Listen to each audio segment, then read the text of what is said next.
What did you think of particularly the portrayal of the Aga? What did you think of the? What did you? Let's call them what the Dora Milaje. Should we just call them that since you know how to pronounce it? Because that was something that's actually been.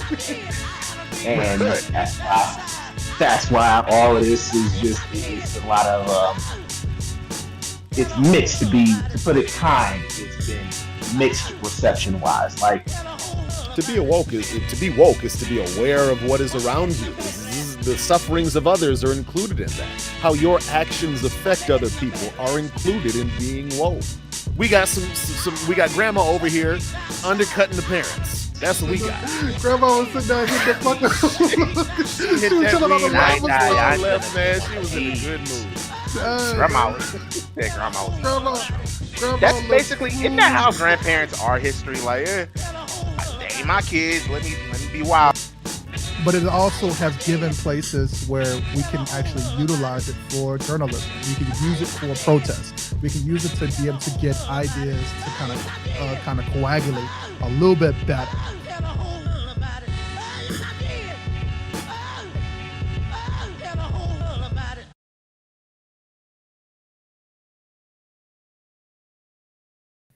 You better call Tyrone. I'm getting tired of your shit. Have y'all seen the Cedric the Entertainer bit on that where he just basically breaks it down? And he's just like, that is so disrespectful the way that she says that. Yeah, and pick up your shit. Yeah. Oh, she says it so hard. She is tired of him. Ladies and gentlemen, boys and girls, people of all ages, people who conform to gender norms, and people who say, you know what? I guess I'm gonna get into arguments with fucking just for laughs. I guess. What's it? Just hilarious. That's her name. We're gonna get in fights with her. We're gonna get in fights. Yeah, just hilarious. We're gonna give those hands to Flame Monroe. We're gonna give those hands to all of those females out there that want to preoccupy periods and shit like that. Well, this is the Historical Voices from the East Side. My name is History Williams, and I am your host today with my co-host right there down below, down there, guy over there. He's super dope, super amazing. He's our vocal coach. He's our voice of reason. He's our spiritual guide in some weird ways. With that, give a round of applause for the man, the myth, the legend, JT the Voice.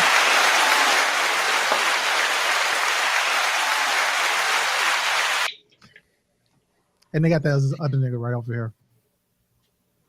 Why you got to be disrespectful like that? Well, on his birthday. On his birthday. On the day of my birth. Wait, actually, that's why I took those day off of work because I refused to get yelled at by white people. and my brother's going to come over here and get yelled at by your friends. All right, hold on. It'd be your own peoples. It'd be your own people, dog. But you prefer it. And we're going to speak about old people in a second. But with that, hey, who do you think is the Velvet Freight Train for the month? For this week? Probably you, the way you done hold Jamel out on his own Hell birthday. Yeah, ho. So let's get this. We're going to put this out there. Right now, your little boy history is the Velvet Freight Train of the week. Give a round of applause for me if you want to. We don't. You don't deserve it for how raggedy he was on his birthday. Turn 35, y'all. I was fucked up. Turn 35. Give me all I was very fucked up. It's my week, baby. So for our viewers, you have to understand that History had his birthday this week as well. It's my week, y'all. But it wasn't on the day of the podcast recording. So yeah. Oh, God. Yes. History is being selfish today. Himself as he appropriately should, but History is still feeling some kind of way.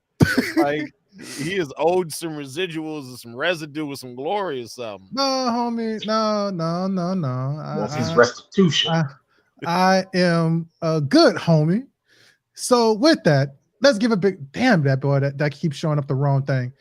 But with that, we're gonna give a big shout out to the actual Velvet Freight Train of the week. This homie right here. Big shout outs to this dude. Hey, You got it. So his I'm a better Velvet Freight Train than Spike Lee. Why is Jamel Watson the Velvet Freight Train? And also, as you said in the chat, your favorite Velvet Freight Train of all time. Yes, very much so, bro. Very much so. The Velvet Freight Train, best one of all time. Historical. Yeah, but you Amazing. had some really compelling reasons for why. Why don't you go ahead and share those? Man, first off, I want to give a big shout out to Jamel, because he technically is my first guest on my podcast. Technically, he was my very first guest on my podcast. When I started switching over to Talk a Big Game, when I was giving up all hope on making history making, Jamel was, no, I'm correct myself, first reoccurring guest on my podcast. So we started doing more podcasts together because of the fact that we just clicked. We get along. We were dope together, man. So this homie right here, fucking dope. Super dope, so amazing. Super, I just cannot talk anything bad about Jamel. Even when I get annoyed, I can only just laugh at some shit when we talk about wrestling, or we talk about anything when it comes to moves and shit like that. I love how we go into chats with Trell and shit like that, bro. And Trell just talks about how passive aggressive Jamel sounds like he's going to daddy mode and shit like that. And I enjoy my homie. I enjoy my friend. And I feel like it's great to be on the same wavelength. Somebody that doesn't take life too seriously, but at the same time that kind of supports you, even when it seems like you got nobody else watching, dog. You think about it, we've been doing this podcast for 2.5, almost 3 years. And granted, I wish that Historical Voices is about 1.5 years old. But me and Jamel have been doing podcasts for about 2 years now. We've been consistently doing it, and we've been grinding at it, and every single time, bro, I have fun and I enjoy it. So every since that time that I got introduced to from Tyrone and from the Facebook groups and stuff like that, I'm glad to have known this man, and I'm glad to know that we are alumni. We went to the same school and shit like that, same major. This dude should have a long and happy life, man. Give a round of applause for Jamel Watson, y'all. Just give him a round of applause. He deserves all the love, all the gifts out there. This is the homie. I want to give it to this person because he's been there, y'all. And I appreciate you, dog. I really thoroughly appreciate you. So with that, man, how you feel being over 30-something plus years old? You're 45 now, right? You're close to DMX age, but just not gone yet. Well, no, that's incorrect. Gotcha. I turned 32 today. Gotcha. And I want to thank you for a majority of the words that you said. A lot of them were nice. There was some, I sensed some saltiness in there. Unnecessarily so, but I wished you a happy birthday sincerely, because you lead us, and we both get annoyed by you in some ways. There are things that we all do that get on each other's nerves, but I would not do this without you. I would not do this without JT. Yes, I truly appreciate being a part of this every week. I always look forward to doing this. Yes. And again, even with disagreements, even when you have some just incorrect opinions, because I got a feeling we're gonna be contentious on one of these movies tonight, and I'm gonna try nobody my likes Big best. Clone Tyrone. Can you imagine? I'm gonna do my best to not let too much of the love that I have for the franchise get in the way of our discussion. But sincerely, happy birthday, History. The same to you. Happy early birthday, JT. Yes. Much appreciation to y'all. Yeah. I try my best to be, y'all know that sometimes I'm just very honest about shit, man. And sometimes I feel like I'm a bad guy because I'm honest about it, bro. But I know that that's the truth. I feel like the disagreements make us grow, and I feel like it makes the actual relationship better. So we've had some harsh shit, right? And I feel like I love the fact that we can kind of come back together every week and just be cool with each other. So I dig it, man. I feel like that's a good friendship, man. That's a good relationship, and you make this worth it doing these podcasts, man. You and JT definitely do this, man. But this is about you, nigga. So I ain't talking about JT. We'll give him his flowers next month. So with that, like I thoroughly mean that. Like this is actually a compliment to JT as well. I was talking to like a homie who also listens to the podcast on YouTube, and he said, I told him, I said that, like, you have that one thing that you just want to do in life, and it just becomes not your life but your air. You cannot function without your air, right? So, and this podcast is kind of my air, man. It gives me kind of a feeling like I have a reason, I have something to breathe. And I'm glad that, like, I don't feel like y'all are toxins. I don't feel like y'all are particles. I don't feel like y'all are allergens. I just feel like, man, it's worth it, dog. So thank you very much, and happy birthday. I'm glad to be able to see another year with you guys. So with that, round of applause, big round of applause, good round of applause. Pour one out for him. Pour one out for him. Right there. So, oh my goodness. All right, so let's stop getting all emotional and all like huggy about shit. This is worth it. So JT, how you feeling this week, man? I'm good. I ain't had no birthday, so I ain't feeling old and nothing, dog. I'm feeling young, renewed, refreshed. Death is not creeping up on my door anytime soon. I tell you what. It's not me neither, nigga. We are all in our 30s, dog. I'm not like what, JT, you just about to hit 35, right? You got to hit 35 in August. Like 3.5, 4 weeks. Yeah. So we are inching closer to 40, dog. This is our Amazon Prime year. So with that, let's move on. Let's keep this thing moving. Let's keep this thing growing. We're gonna be doing a double feature today. We're doing two movies. This was Jamel's pick, which was Batman v TMT, which I have such a huge problem with. The money team?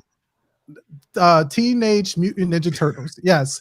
Thank you, because I say that all the time. Don't assume people know. Floyd Mayweather about to come over here like, I ain't get no royalties.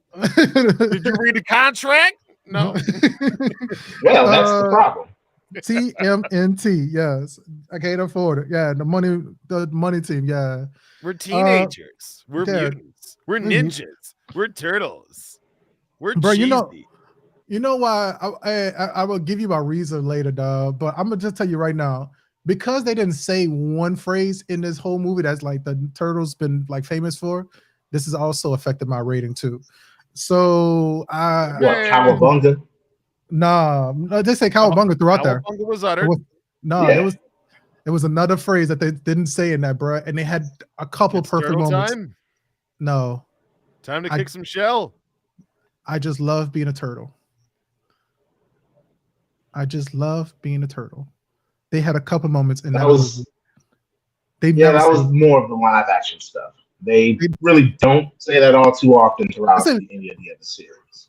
Yeah, they say it in a couple of the series now, man. They definitely say it. A couple, but not too often. But does it matter? Yeah, but it feels like it matters, bro, because they had moments where it was perfect like timing. Well, we're going to get to that movie later. That's actually the second movie. We're getting something that's more current first. Yes. Oh, so we're going to do Tyrone first. All right, let's do Tyrone first. Yes, but first. I thought we was going to do Tyrone first because that was like East Side review. Go ahead. A quick, put on the timer, 2-minute review of Barbie from 2023. I went to see Barbie this past Saturday. I must say, Barbie has some heat in it. There were a lot of funny jokes, particularly there's a scene towards the end that made me reevaluate, like, I've been saying some of that shit, or I recognize that shit from when I was in college. They were cooking at that point, but the humor in so many of the places worked. Margot Robbie was excellent. Ryan Gosling was funny. The two kind of like six-man off the bench MVPs were Michael Cera and Kate McKinnon. Those two were outrageously funny in this one. there are some moments of heart that actually work in this movie, particularly an early scene where Barbie is learning about emotions and really absorbing the world. The messaging of the movie, which basically boils down to, gee, life is hard for women, it gets a little heavy-handed, knocks you in the head a little too much in a couple of places. You may even see one of these small dick Andrew Tate types say, this movie is anti-man, or this movie it hates men. Keep in mind they're Andrew Tate, like they're small dick. One could say that. But for the most part, this movie works. You had a good director, good performances, amazing as set design and costumes. This was an edger. I'd recommend. Now, for us, with three dudes with penises, I don't know how y'all got down growing up, but I imagine wasn't much Barbie playing, except for doing the thing that all kids do for some reason, which is immediately take off Barbie's clothes for no goddamn reason. So I don't think there's a huge connection with me with playing with Barbies or any of y'all. But if you can be a little open-minded, this will be fun, and I think for women it will hit them a little bit harder. So yeah, this was a fun edge. The Fair negative, enough. and I'll give you this real quick. We got to have a conversation about Will Ferrell, because Will ain't changed since 2003, and Will ain't really been popping like that since the other guys in like 2010. We on 13 years of Will Ferrell giving us that same old, and did he utter about the up. phrase "Oh my God"? Is that why? Yeah. Did we get that? Didn't utter a specific phrase, but if you've seen one Will Ferrell performance, you've seen the one that he has in Barbie. There are a few moments that are like that will get you laughing, but Will need to switch up and either do something else or go to the Robin Williams route and just start doing dramas or something. I don't know about this, man. I don't know how much longer he's gonna be there. We get Kevin Hart shit for still being Kevin Hart in damn near all these roles, but Will Ferrell's been doing it a lot longer. So, Bro, speaking of that, man, like shit, you, bro, fuck, you reviewing my shit already. Because I got one person I want to fucking talk about that's typecast. But with that, man, like Will Ferrell has been doing kind of a lot of the same shit. I just feel like it works though for a lot of people though, man. Hold on. I got a question though. What's up? I didn't mean to interrupt you only a little, but who's your favorite, same person in a movie? I'll go first. Snoop Dogg. I don't mind Snoop Dogg in movies. You know what you're gonna get. And when he was Little John, that was when that movie started getting good. Yeah, you do get kind of the same. Who got some good typecasts? You know what? Denzel is starting to creep into that typecasting, but because the Equalizer is coming out. It's basically been in the same Training Day mode. Like once he did Training Day, it's like, oh, we got the definitive. Whenever you see somebody doing an impersonation of Denzel, it is Training Day Denzel. It is every single one, and it's just like we got it now. And there's some variance of Training Day in everything he's done post Training Day. Yeah. But like you said with Snoop, he good, so you don't notice it. Like Morgan Freeman, he's like that. Jack Nicholson, he like that. Fucking Al Pacino, that nigga ain't been different since since once he did Scarface. You know what you're getting with Al Pacino in every damn movie. History. What about you? Who's your favorite? Who's typecast? I got one that's slowly coming up, really, really quickly. But I'm gonna go with my modern picks instead of actually just like digging deep into like the treasure box. I'm gonna say Daniel Kaluuya is like my modern day. You get what you get with him because he plays so many roles where he's just kind of doing the same thing. Just a dude. Yeah, I'm just a dude. Like he was just a dude in Black Panther. Yeah, I'm just a dude that knows the king. Yeah, that's all we grew up together because Wakanda's a small village, apparently. Yeah, and think about him. Like, think about that character. He manages to transfer that acting into his character, into across the Nope. Yeah, and no, yeah, bro. Think about that shit. Yeah, nope, he does that Nope. shit too. I'm just a nigga that know how to ride a horse. Yeah, because he does it in Nope, it. and he does it in Get Out. He does the same character. It's just I'm just a nigga that's dating this white You were girl. saying Across the Spider-Verse. yeah, He was Hobie, right? yeah, and he just was like, I don't like conformity. Here, I'm just I a quit. rich nigga that likes Spider-Man. And then he just did it like that. Y'all niggas like bro. If you could have cussed this Spider-Man, I feel like that would have been his one cuss word. Y'all niggas like. That's what he would have been. That's what he would said. But I'm starting to like him inside of the films. I would say following on the female end. Shit. I can't think about anybody else, but I'm gonna say Issa Rae. Issa Rae is probably the same. For real, yes. She is the same. She person. was the most different. She was in Across the Spider-Verse too. Yeah. For real, she's always that. I kind of know what's going on. I'm kind of successful for some reason, you know, but I'm really worried I'm not gonna make it though. She was President Barbie. She was the Barbie president in the movie, and it worked. Yeah, she plays the same. I don't know what Issa Rae she's good looking, but like she could be a Barbie. Yes. There were a lot of funny fucking little references on weird shit Mattel's done over the years. And of course, there's a lot that you like about that one. But I had another one who was damn near the same person in every movie, but lost my train of thought. No, it's okay. My bad. I'm sorry. I talked at the same time. But this guy is actually called they clone Tyrone, J. Alphonse Nicholson. If you watch this, you pretty much got the same character in P-Valley. And there was another movie that he was in recently. Oh, White Men Can't Jump. He was in that. You got the same character. You got pretty much the same character. Even in Self-Made, the one that he did with what's our auntie name, man? Tell us our auntie name that played the character. Octavia Spencer.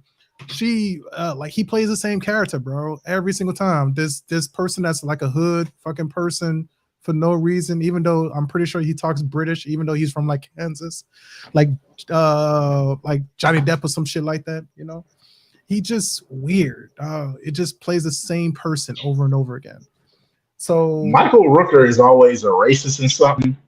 That's why it was surprising in Guardians of the Galaxy.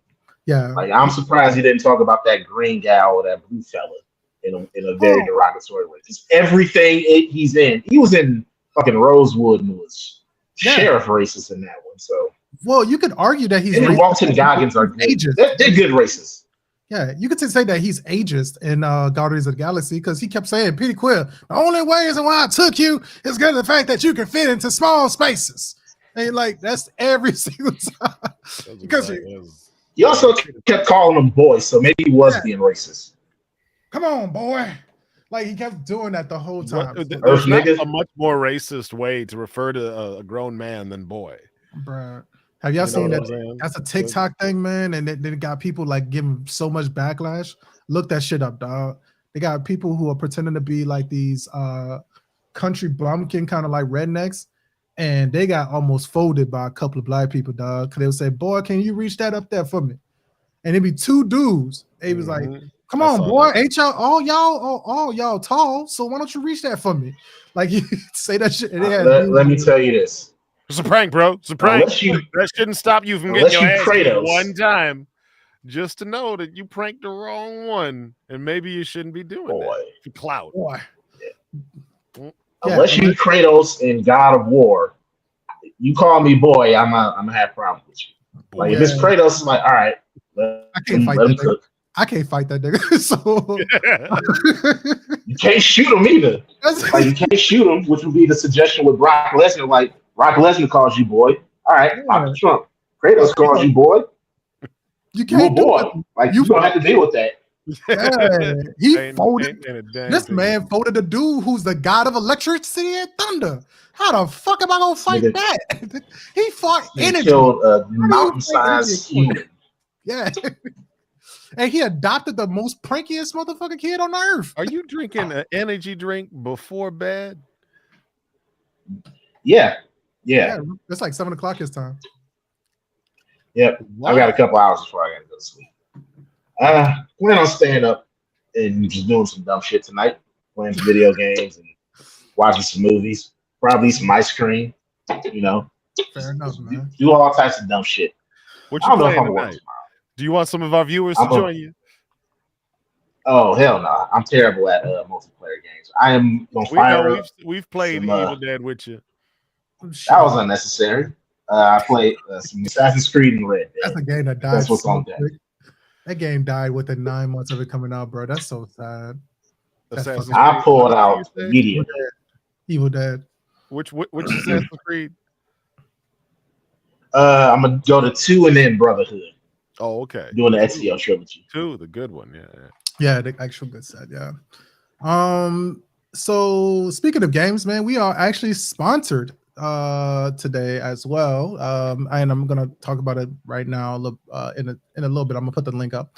But we are actually sponsored by Marvel Strike Force. So if you ever get a chance and you enjoy this game, I am gonna put the actual link up for it. I gotta find that fucking link again, man. Damn. The game is called Marvel Strike Force. I will put up the link in a second. So if you want to actually support the podcast, keep it actually going and keep it growing as well. It helps pay these light bills and pay these subscriptions so we can be able to do these podcasts like the way that we are doing. So make sure that you join us for Marvel Strike Force. And I actually like this game. It's a lazy ass game, bro. This game is so fucking lazy, dog. You really don't have to do much to play this actual game. So try it as actual. It's game. true. We've got to work on your delivery when describing. It's just a the lazy salesman game. in me is just here's what I say. I love it. At the same time. I don't know, man. For me, if somebody told me that this game is lazy, hell yeah. Because of the fact that there's some games, dog, that like, for example, we played Star Trek and I dug it, but that was very complicated. But if you play a game in this arcade mode, kind of like this is, like where you play an actual game where I only have to hit like 3 or 4 buttons and remember the mechanisms for that, let's go for that shit. I'm down for that. Not like you need a Game Boy, bro. I don't need a Game Boy. I just need them to stop making dumbass games where you got to get like 40 versions of the same actual object to get the rare version of the object. And that's kind of wild that most games are like that now. So you speaking of, like, we just talked about, like, also let's get you some synonyms for lazy. One that doesn't sound as harsh. Let's get some synonyms for actual too. What we had. It's very lackluster. It's very lackluster. It's very it's. If you like history, like, stop. You can't be saying all them words. You can't be saying lackluster for our sponsor. Oh, no, not this one. No, I like this one. Marvel is cool. Airstrike is cool. I like this one. I like a game I can kick back and just chill with. This one is this. This is the one. I don't care. Just don't say lazy. Just avoid saying lazy. Man, by saying it's a good game that you can pass. A game that you can kick back and chill with. Kick back and chill with. Yeah. But I like the word. Yeah, all right. Positive reinforcement. All right, I use positive words. Okay, because I mean I can't be honest about it. I thought it was a good like compliment, bro.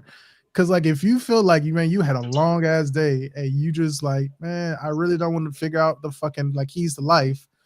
I mean, this is a good game to play. I don't mind this, man. You get to actually, and now what I love about the Marvel games that they've been coming out with, especially like actual Strike Force, is the fact that it introduced you to multiple characters, man. And it's been so crazy about how many characters have been inside of here that like a lot of people don't know. And so a lot of people know Elektra as a protagonist. And they don't even notice that like Elektra actually used to be a villain. So I love the fact that you can play as both the villain as well as. Speaking of Electro, Jamie Foxx, they cloned Tyrone. Yes. I love the. And he was the best part of the movie. If you save Tiana Paris and Kiefer Sutherland and David Allen Greer. Gotcha. So I actually put up the actual link for Marvel Strike Force up inside of the actual chats. Make sure you actually join those. We are on the road to getting. We need 4 more people at least to actually hit one of our goals on there. So please make sure that you actually join and do that actual Marvel Strike Force. But I actually like the game, man. It's a really good game. If you feel like you play it and then you say, man, you know what? I'm gonna let this game go full AI mode. You can just actually hit the fast forward and then you can actually speed it up, and it's actually pretty fun. It's cool because you get to see your characters like act wild on this game, bro. So enjoy this actual game. This is actually a super dope game. I'm glad to stand behind this one. So let's get into our first movie, man. Jamel, what is our first East Side review? First movie of the night is They Cloned Tyrone 2023. It is a science fiction comedy mystery. It stars John Boyega. You may know him as Finn from the recent Star Wars sequel trilogy. We have Tiana, where I hope I'm probably butchering her name. AKA Mr. You ain't gonna Tiana Paris. Yeah. She's in the Marvels. She's in the Marvels. We have Jamie Foxx, who is also a producer on this one. We have in some guest cameo type roles. We have David Allen Greer. We have Kiefer Sutherland. It is essentially a modern blaxploitation, a little bit of that Jordan Peele Get Out flavor in some spots, and honestly, a whole lot of comedy. John Boyega stars as Fontaine, a drug dealer in a neighborhood called the Glen. He is not quite a Robin Hood type, but he is very thorough with maintaining his territory. One day, one of his customers by the name of Slick Charles initiates a little bit of a kerfuffle with one of his sex employees, Yo-Yo. Fontaine gets there, confronts Charles, and then he is confronted by another drug dealer rival by the name of Isaac. And Fontaine is shot the fuck up, which is all that surprising to him because he wakes up the next day shocked from what's happened again. There's a little bit of shock with Slick, aka Jamie Foxx, and then we dive into the movie and start learning and unraveling the larger conspiracy that is going on with this movie. First, let's go to my man JT. JT, what did you think of Mr. John Boyega? He's been breaking away slowly but surely from Star Wars roles. He's not quite going into a large franchise yet. He's stretching his acting wings per se. What did you think of him in this role as Fontaine and also a few other roles? Let's get to it. Let's dive into it. I think John Boyega definitely showed his range. I think he was believable in every situation but the old doctor. So that was where his character work lost me a little bit. I was like, no, you ain't practiced being old before, have you? Jonathan Majors would have been better, right? Because Mm-hmm. Jonathan Majors probably would have been better at doing that. Yeah, right? It would have been funny. It would have been funny. Because that was because a movie with multiple personalities, you'd have thought that like this would probably be one of those movies up that alley. So yeah. And so what we see in this movie, if I could just talk about John Boyega's part, him as Fontaine the drug dealer, we find out that Fontaine was a designation for a type of clone that the head geneticist of the underground research lab, made him into. And the weird thing is the head geneticist is all old and stuff, but then at the end of the movie, we see that Tyrone is really some gangbanger from California. So it wasn't exactly clear who was really the primary because the doctor was so much older than Tyrone. Yeah. You know what I mean? So was Tyrone himself a clone? And these are the questions. But John Boyega I thought was really good as a drug dealer. He's very convincing as an American. I think I only heard him slip up once or twice. So I'm just being discriminatory from all the foreigners coming to take our jobs. But he did pretty good in this movie. I think that the way he especially bounced off with Jamie Foxx brought the best out of this young brother. Let me tell you, we're going to highlight Jamie Foxx. Every time they were on screen together, the movie was good. You know what I'm saying? Mm-hmm. And so like it was really kind of when Jamie Foxx went somewhere else and they tried to like move the plot along without him, that the movie like just slowed down a little. It wasn't even boring. It just slowed down a little bit. It was kind of like, less things transpired. But they gave John Boyega a lot of time to shine. If you figured out that you was a clone, what would you do? And I think we got to see John Boyega be nice and expressive in this role and really get in there and dig through it. But I definitely called that thing about the speaker in the room. I called that mess immediately. As soon as he knocked on that door the second time, I was like, oh, there's just a speaker in there. Learn that from the Super Kids book. Mm-hmm. Yeah. It's been done before. Yes. History. What's your thoughts on Mr. Boyega? You had a little bit of a disagreement. I don't feel like so. I feel like his best acting for me, in my opinion, is actually when he was on Attack the Block. I loved him in that. I feel like this movie didn't stray away from a lot of those sci-fi formulas, which very much so, rightfully so. But I feel like I guess I had a dilemma with this film. I felt like this movie could have done pretty well if you would have had less speaking parts for him and then have the speaking parts by the actual guy at the very end. So I feel like this one's definitely one of those moments where the doctor at the very end, or the actual true Dr. Fontaine or whatever like that at that point in time. I feel like that was the Fontaine Prime. Yeah, Fontaine Prime. Let's call him that. Fontaine Prime. So I wish that would have been a good connection. I felt like because of the fact that they wasted dialogue times for him, you should have just took out some of that dialogue for him. And if I think that he would have acted it out completely for sure. Because you start off the movie where he's not really saying anything. He just says like, hey, give me this, give me that. And he barely even talks to the old man that's a homeless person and pours a drink out.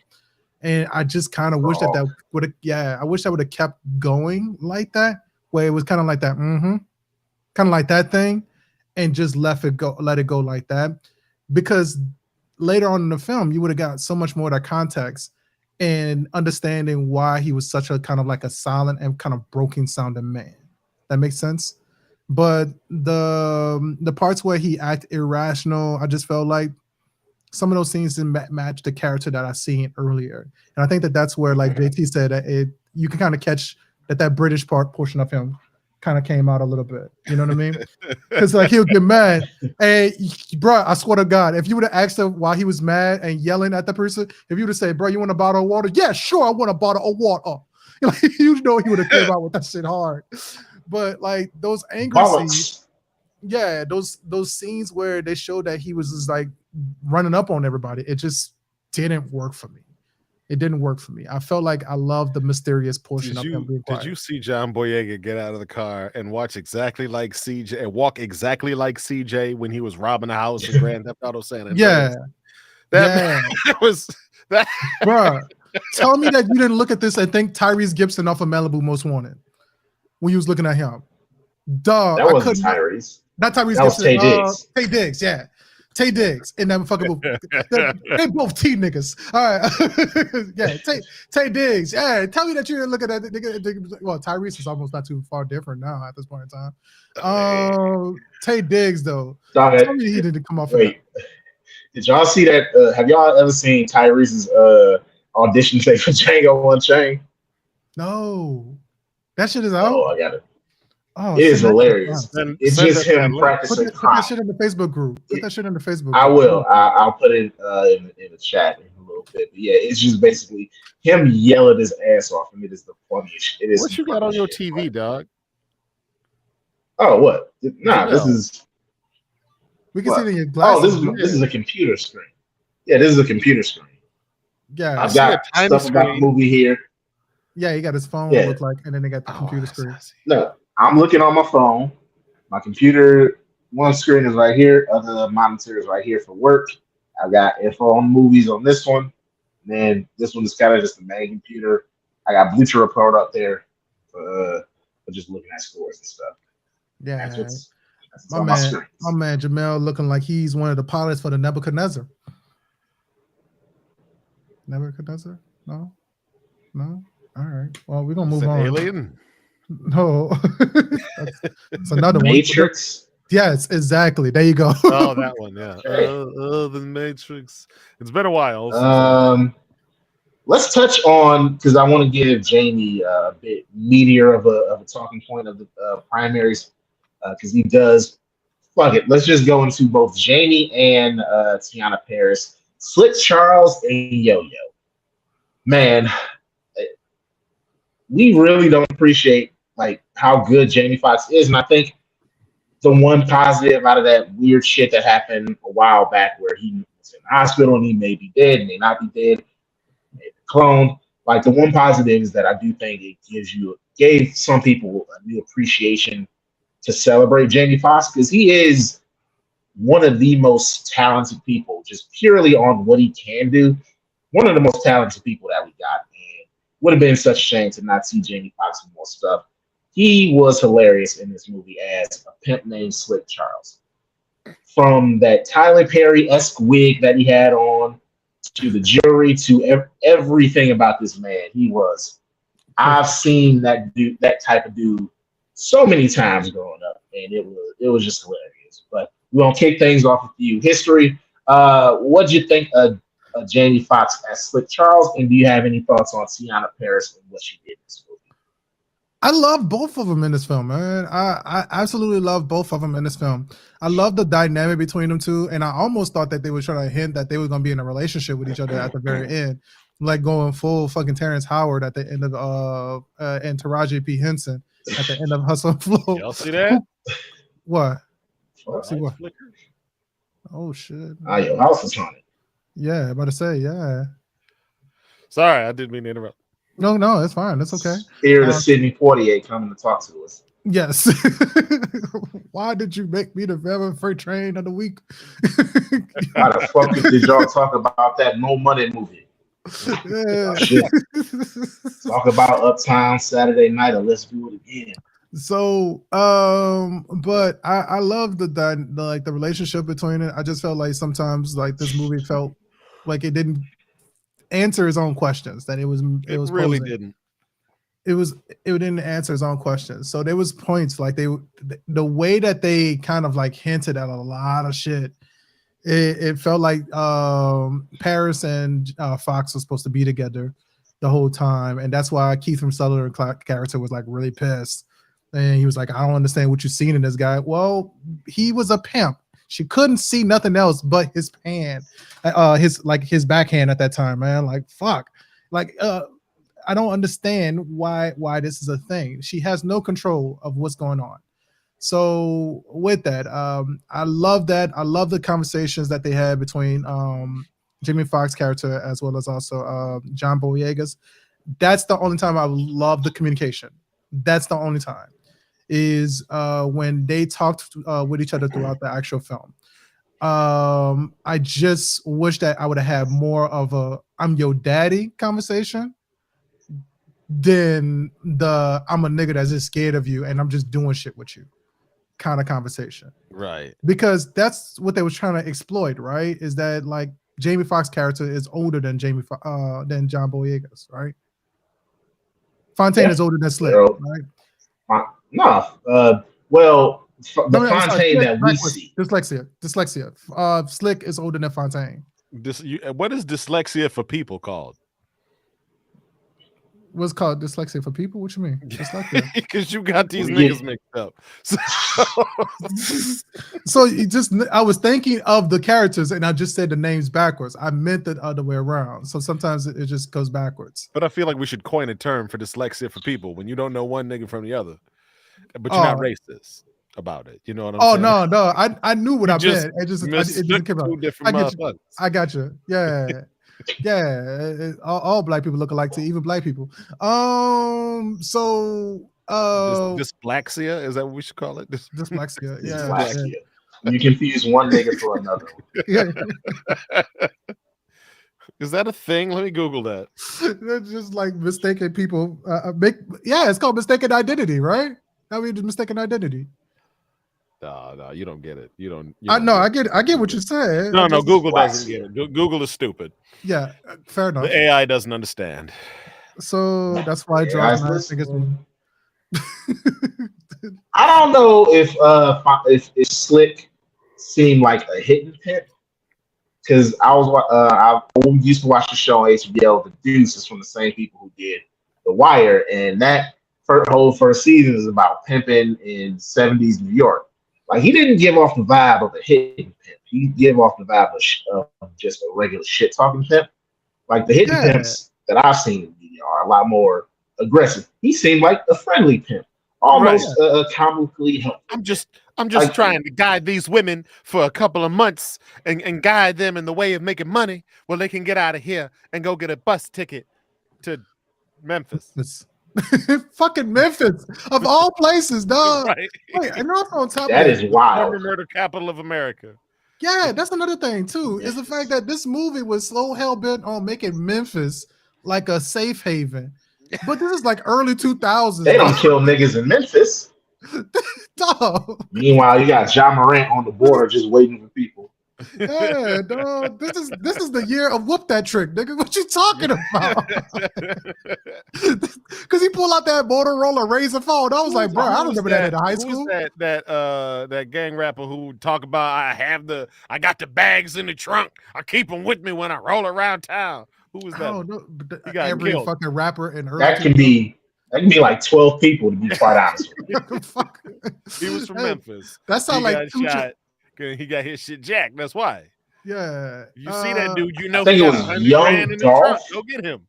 Yeah, maybe Young Dolph. Yeah, that's what it was. Dolph. Yep. Yeah. I listened to some of his music, and I was like, "Well, dog, here's your problem. You're telling everybody." So I'm going to Memphis. And that's another thing too. I have a problem with too. They were talking about Memphis, how other people talk about like when they move to Atlanta, they're gonna get that shit together. It's like, dog, they talked about Memphis. They talked about like Memphis, like fucking Vin Diesel was talking about Bora Bora and Triple X. Where you gonna go? Bora Bora. It was talking about Memphis, how old school immigrants used to talk about America. America, like, yeah, dog. Atlanta's gold, and there's opportunity everywhere. That's another film with Samuel L. Jackson. It is fantastic. But god damn, bro. But Slick Charles, like Jamie Foxx played his role, so like for me, he played it really well, and I think y'all both are correct. He brings out a new type of energy in both John Boyega and Tiana Paris. Like they're all good together. Like the Hollow Man shit was funny. Like they bounced off of each other really well. A little bit better than when Tiana and John were just by themselves. Like Slick really does. He kind of glues the group together, and I liked it. I like the chemistry that they have, and it's always good seeing Jamie Foxx, pop up in something that's not ass. Yeah. So that's the thing, because I was kind of confused. Like, what are we really saying the time period is for this one? Because like you got John Boyega, that's super hood. JT, are you frozen? No, he's moving. Okay. No, he was just perfectly still. I thought he was froze. He was. I hadn't blinked in a while neither. I'm like, yo, what is going on? Because I was thinking about the question. I mean, that was the running thing because they got Bloodsport on TV, which is 1988, right? Yeah.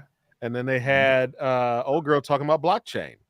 You know what I'm saying? So it didn't really make sense when Yo-Yo over here talking about blockchain, but and even the TV he looked at, he was looking at a tube of TV. Currencies. What? He was looking. Yeah, he was looking at a tube TV inside of that place. I was like, right. So either it was kept behind like the Village, or it was back then, but like the way that it was shown wasn't really clear. Correct. And so, I think we're on. Go ahead. Yeah. No. Go right ahead. I think we're on the same page. I think what it is the places that are being the most controlled are the most held back. Yeah.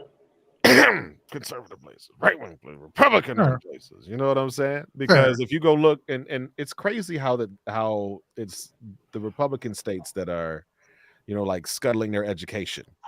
Yes. Because when you know about these things, like, why would you be vaccine hesitant if you don't know about the Tuskegee experiments? Mm-hmm. You know what I'm saying? So like if you know your history, you know what the frick to watch out for.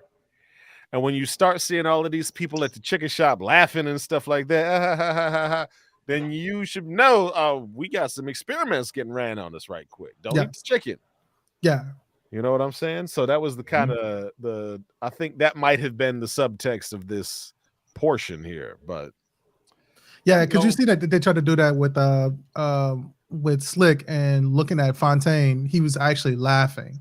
Fontaine doesn't laugh; he doesn't smile at all, and so he realized that he was tweaking kind of a little bit, and then everybody else was like laughing. And they were able to snap right out of it too. Right out of it, yeah. Which some of that, like I said again, it didn't answer his own questions too when it came to parts like that. So I guess they were smart versions of themselves. Maybe. Do you agree? They should have been run of the mill versions of themselves. They should have been the same, but Yo-Yo wasn't. She wasn't a clone. Yeah. So she had to go get assimilated. Yeah. And Slick Charles and Fontaine were clones, and Frog was not. You know what I'm saying? And we didn't really interact with too many other people apart from Big Moss.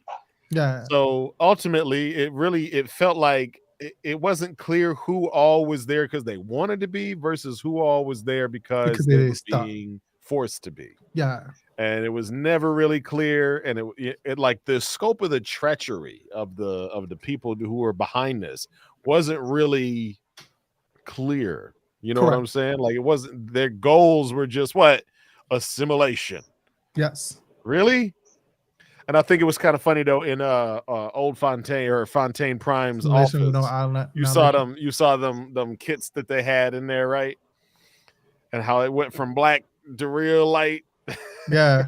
in the test tubes back there. And I was like, hold on, we got Chadwick Boseman, Chris Hemsworth. Yeah. like there's Bill Murray on the end, right?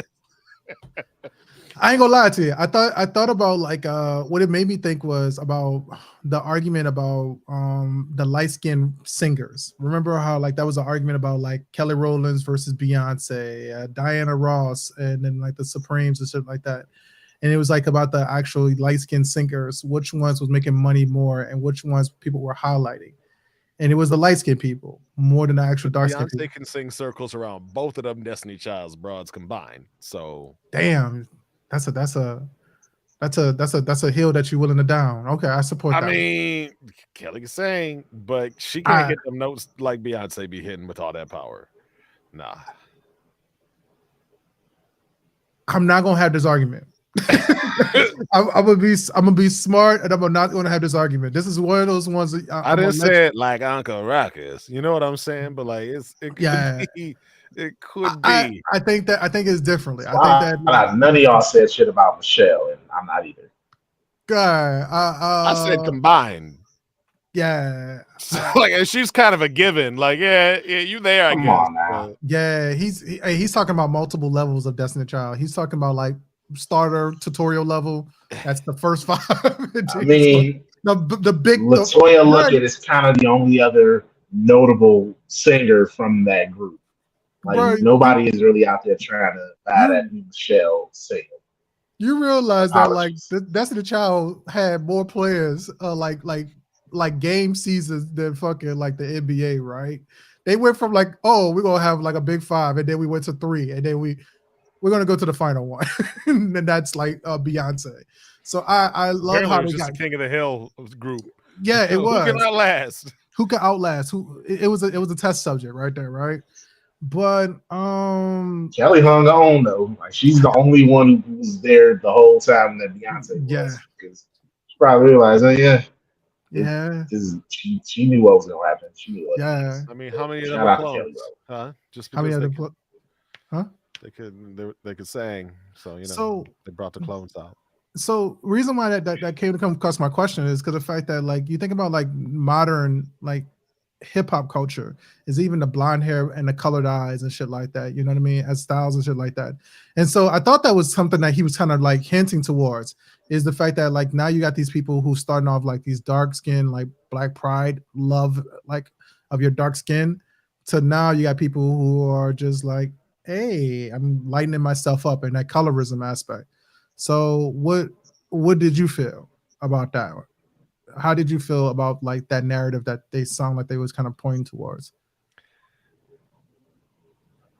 You got anything, Jamel? I have nothing. Nothing on that part because I Because didn't notice it. that's what mean, that was what That the may Pope have did been too. there, but that I that didn't was the point of Fontaine Prime's lab. That's what I think. This is the Yeah, office in there. They were showing you that visually. yeah. The whole goal is for you to be So as close to as white as you could possibly be. Yeah, right. Yes, exactly. And that's what the simulation part is. and the funny thing is, to a big extent, a lot of black conservatives have already experienced this, and they figured out, oh, we'll just be conservative, and then we just get accepted wherever. Yeah, As soon as we started being conservative, nobody really cared about our blackness, and that was what I've been looking for. I don't want you to keep bringing it up that I'm the darkest person in the room. I know that, you know what I'm saying, but put her there, brother.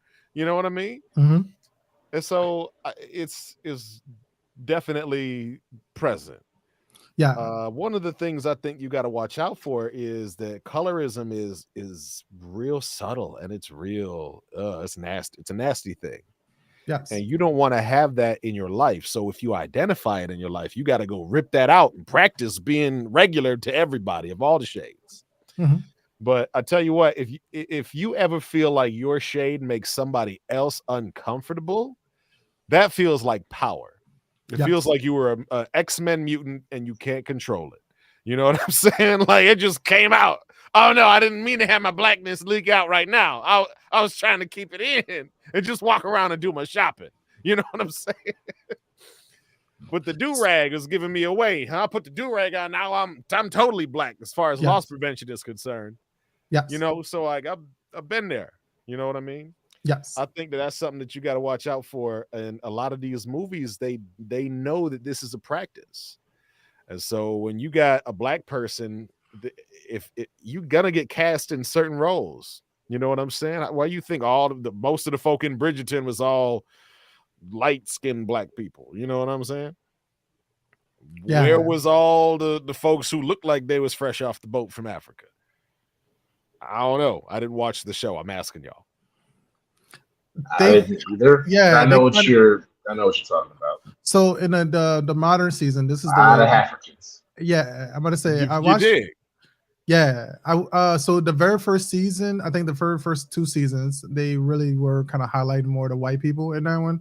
But then when you do the one about the actual mom who was the queen, you start to see more of those actual black African descent people inside of that one. But it's not like super crazy amount. It is a couple of people, not crazy amount though. In all honesty, this is a place that black people had no business being in the first place. They just wanted to cast a show that they knew wouldn't get no play if they didn't mix it up a little bit. Yeah. Let's be honest. Oh, If they would have had this show and it would have Yeah. been a true reflection of history, would have been Lily the whole time. so that was Minus- supposed to be the thing about this one is the fact that there was supposed to be a controversy about it. It's because of the fact that, man, I feel bad. What's that queen's name? My wife would be ashamed of me because A she lot made of queens. Yeah. No Latifah, matter. We did Queen, not have this country Jerry. start in 1619. So we could talk about Bridgerton some is not about this country patriarchy though. Bridgerton some is about monarchy. Europe. Look, but what I- history looks that up. Talk Yeah. to us about the supporting cast, Jamel. Who do you think stood out There are two. Two are notable. Okay, two are pretty notable. First off, shout out to Eric Robinson Jr. as Big Moss, having just he did the thing that you know is somebody gonna be there. Yeah, nigga underground. You know, bring bitches food. Like that's something that I got cousins that be like, yeah, that'd be their move. Of course, I always got to give a shout out to Tony Award winner, Detroit's own David Allen Greer as the preacher. Channeling some of that Leon Lonnie Love from the Martin Show in this one. Always love seeing him doing the whole song. First, the song in the church was actually kind of lit, and I'm like, okay, I see what they're doing. And then you figured out cool. it was Juvenile. Cool. Yeah. Then Kiefer Sutherland as Nixon. And this is why this is basically a blaxploitation movie. If you know anything about history in the 70s, you know black people, one of the people that we dislike. This is better for you. But for you, yeah, exactly. Much. So going into the point about like Queen Charlotte, and then we're gonna move back onto the movie. Queen Charlotte is technically based off of fact. So she was supposed to be a real person who was highlighted in British royalty. The problem was the fact that because of the fact that she was black, they kept hiding her images because of the fact that they didn't like the way that that image actually showed to power to obviously people who were of the lily complexion, as JT was trying to state earlier. Those people. So they actually started painting her pictures lighter and lighter to make her look whiter and whiter. But actually, she was supposed to be black the whole time. So Queen Charlotte's character is supposed to be based off a real person. So that's the only And fact of it. Go ahead. weirdly, since we're on this, did y'all know that Maid Marian from Robin Hood, that character, Was supposed to be may have been black IRL? Yes. That Yeah. is something that I didn't know until a couple of years ago. I think it was that Robin Hood movie where it's just like, yeah, she may have been black because this whole thing in Britain, black Yeah. brides and everything. But it's a fascinating one to learn about. Which this does kind of translate to our film because the fact that was Fontaine Prime trying to hint that the white people that was in there that was like in control, like talking to, I guess, the labs, they were supposed to be black people who successfully assimilated over. Was he? That's what he was trying to say. I think they he was had saying him, like, that Go ahead. they're working on making one on like fully assimilating black into white, and those were like they're failed clones basically because Yeah, because they you had can tell, froze. Yeah, because they had the froze and stuff and like it's that. just like we can't. The hair is like you said, the hair is unruly. Yeah. Because Old Fontaine's motto was assimilation is better than annihilation, Yes. which essentially means it is better to lose your identity and bend the knee to whatever culture you're into than have your culture and have you, in essence, wiped out. Yes. Now, the hair itself, the products. That was actually going to be the next question that I was going to ask. You continue that. The methods of control. We saw the hair cream. We saw chicken. Juice. We can also let's just assume the liquor that we getting, most notably the juice that we were getting, and of course the hair care products. What did y'all think of those particular items being highlighted as ways that you can alter our personalities and alter our moods as black people? I think they went more into depth than that. I think it was more than like the transfer of it obviously was. Oh, go right ahead. Elaborate. So I think that they were trying to say that they used church, they used the obviously like the stuff like the convenience store as well, and they used like clubbing and partying as one of the ways to do it, and obviously like our restaurants, music. So I think that they were trying to kind of say that like honestly, we have versions of control for you with this particular item. So they were kind of hinting that, oh, this juice is specific for the purpose of we giving communion, right? And then that's how they had access to it as well through the church as well, because they were delivering to those specific places. But then also on top of that, when it came to the chicken, they delivered the chicken specifically to those restaurants, and then the haircare products specifically to the beauty salons. So I thought that's they goddamn hot chicken. Yeah, hot chicken, yeah, bruh, yeah. So I think that they were trying to say like on multi layers, like even if you got away from drinking the juice, obviously we have control of you through church, right? Even if you got away from the fact of not eating the chicken, drinking the juice, we got you with what? The strippers and stuff like that, and multiple other places. So he said it's my birthday. I'm leaving if I won't. Yeah, that's talking about my movie. All of a sudden, everything just wiped out. It was like, oh, where'd you go? The flicker done went across the country, didn't it? Just took a while to get to you. Yeah. Sydney is mad that we talking about this. Sidney Poitier, bro. I thought you was supposed to have our back on this one. Harry Belafonte and Sidney Poitier, bro. But why don't you review something with Bill? Sydney. Lock's still a little too hot on Bill. So I felt like it was multiple layers. Do y'all feel like it was supposed to be that's what that was supposed to be stated?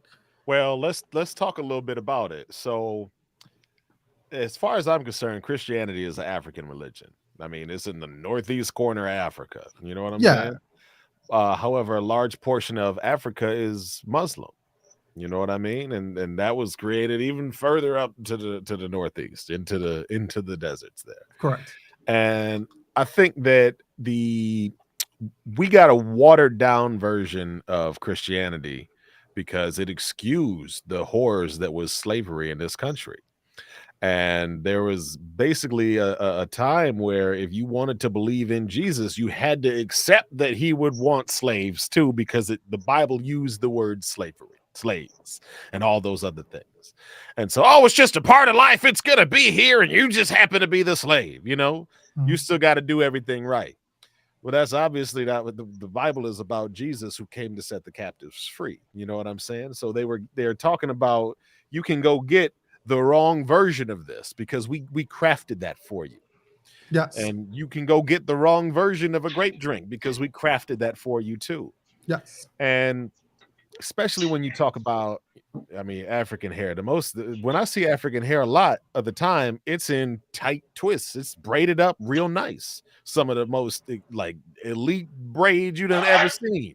No. And what's the exact opposite of that? Flat iron in your hair, getting the perm. And so what these things is doing is shit out of it. the movie was pointing out in the ways that you were being taken away from your own heritage. And a lot of times what's really sad is we don't even know that it's our heritage that we're getting taken away from us. Yes. Or that it's our heritage that we're mocking because we think it's funny and weird or different.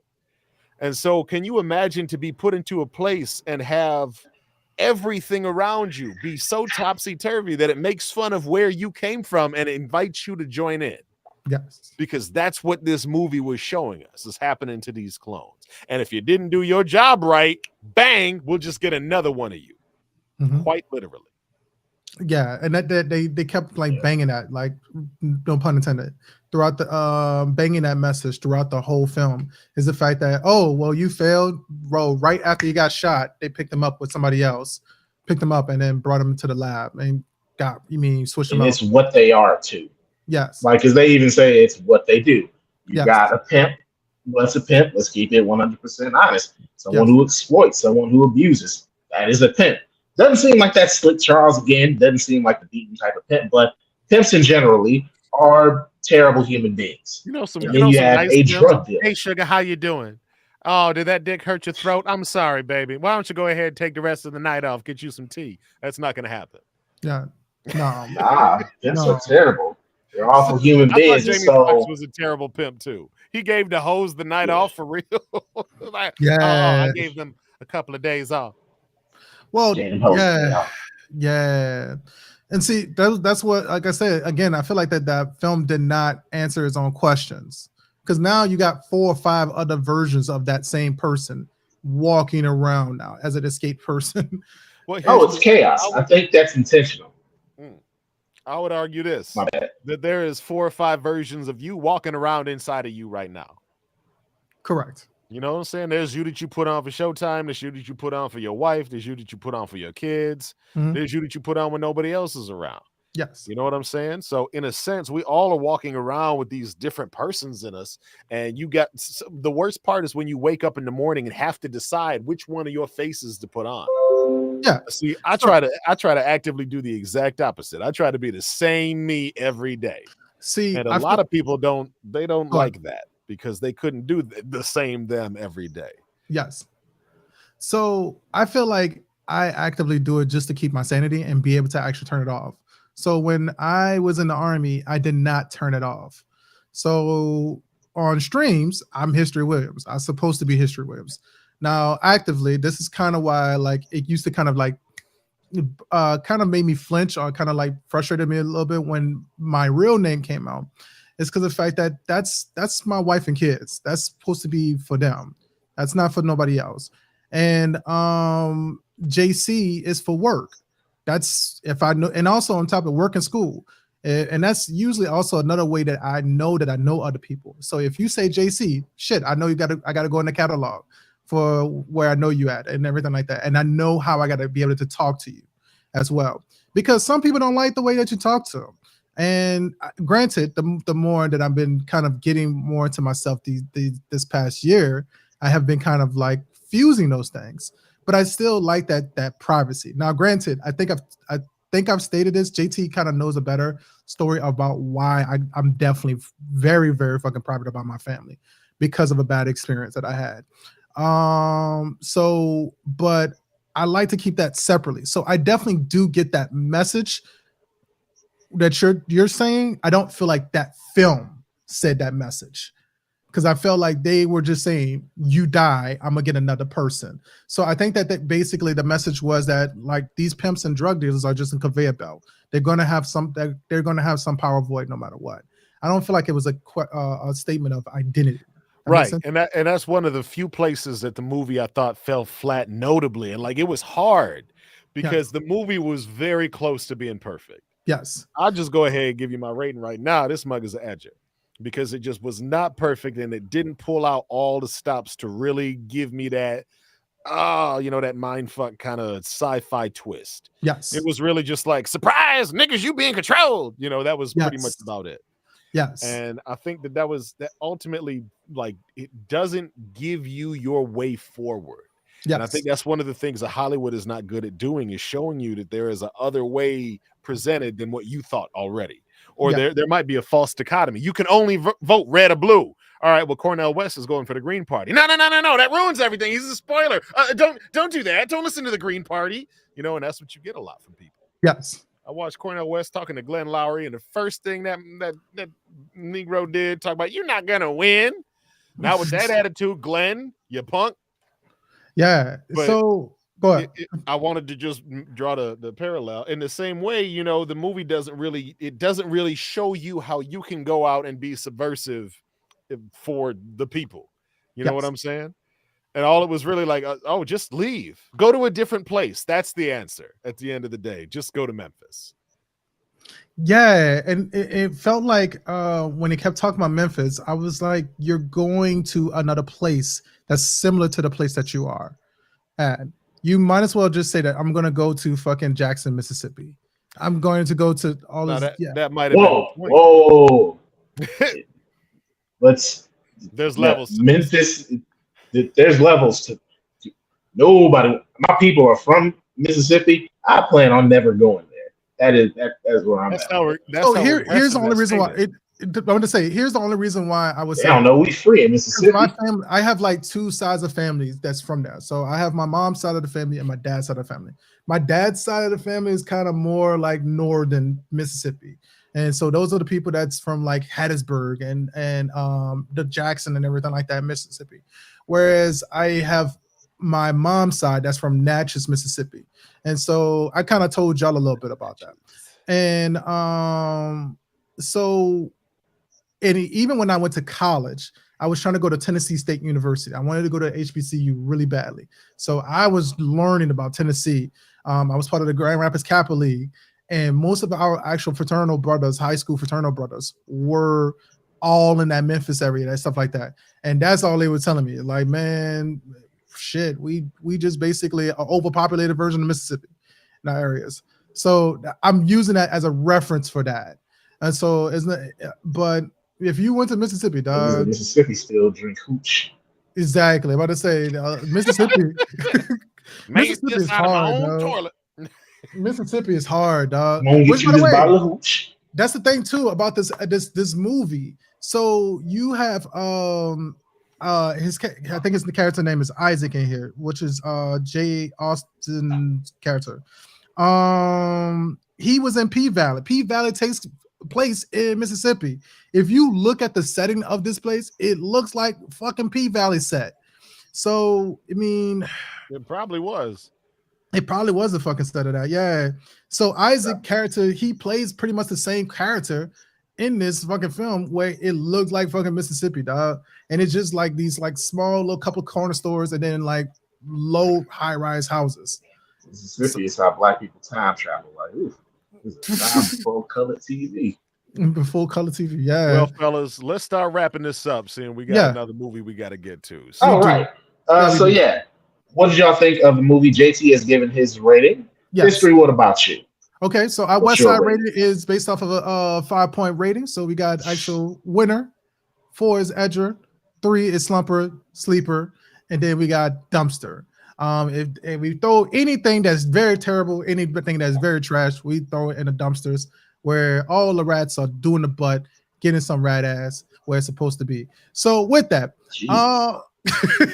And for me, my rating will also be an edger. There are some places that this movie could definitely be improved. Maybe a sequel with some of these characters would improve on the concept, improve on and tighten things up. Yeah, this is an edger for me, and I think that's unanimous for all four of us. It is an I'm not edger an edger, for man. I'm a all three of slumper. us. I'm a slumper. Okay, I'm a slumper. yeah, that The still kind reason, of averages out to a slump. yeah, But go right it ahead. does. So the only reason why I say I'm a slumper because of the fact that I felt like it didn't answer its own questions for the most part, and I felt like they were so busy on the gotcha factor that I just really did not dig how they ended the film. And the film ending itself kind of fucked it up for me.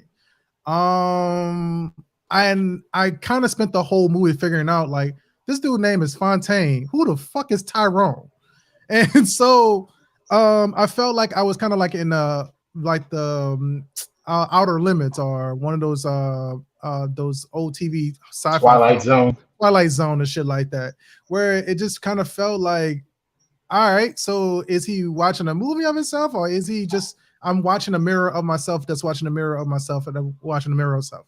So it felt like the movie was replaying itself throughout the at the very end, and I kind of did not like that. That didn't feel like it was a resolution. It just felt like we're only at the first act of another film.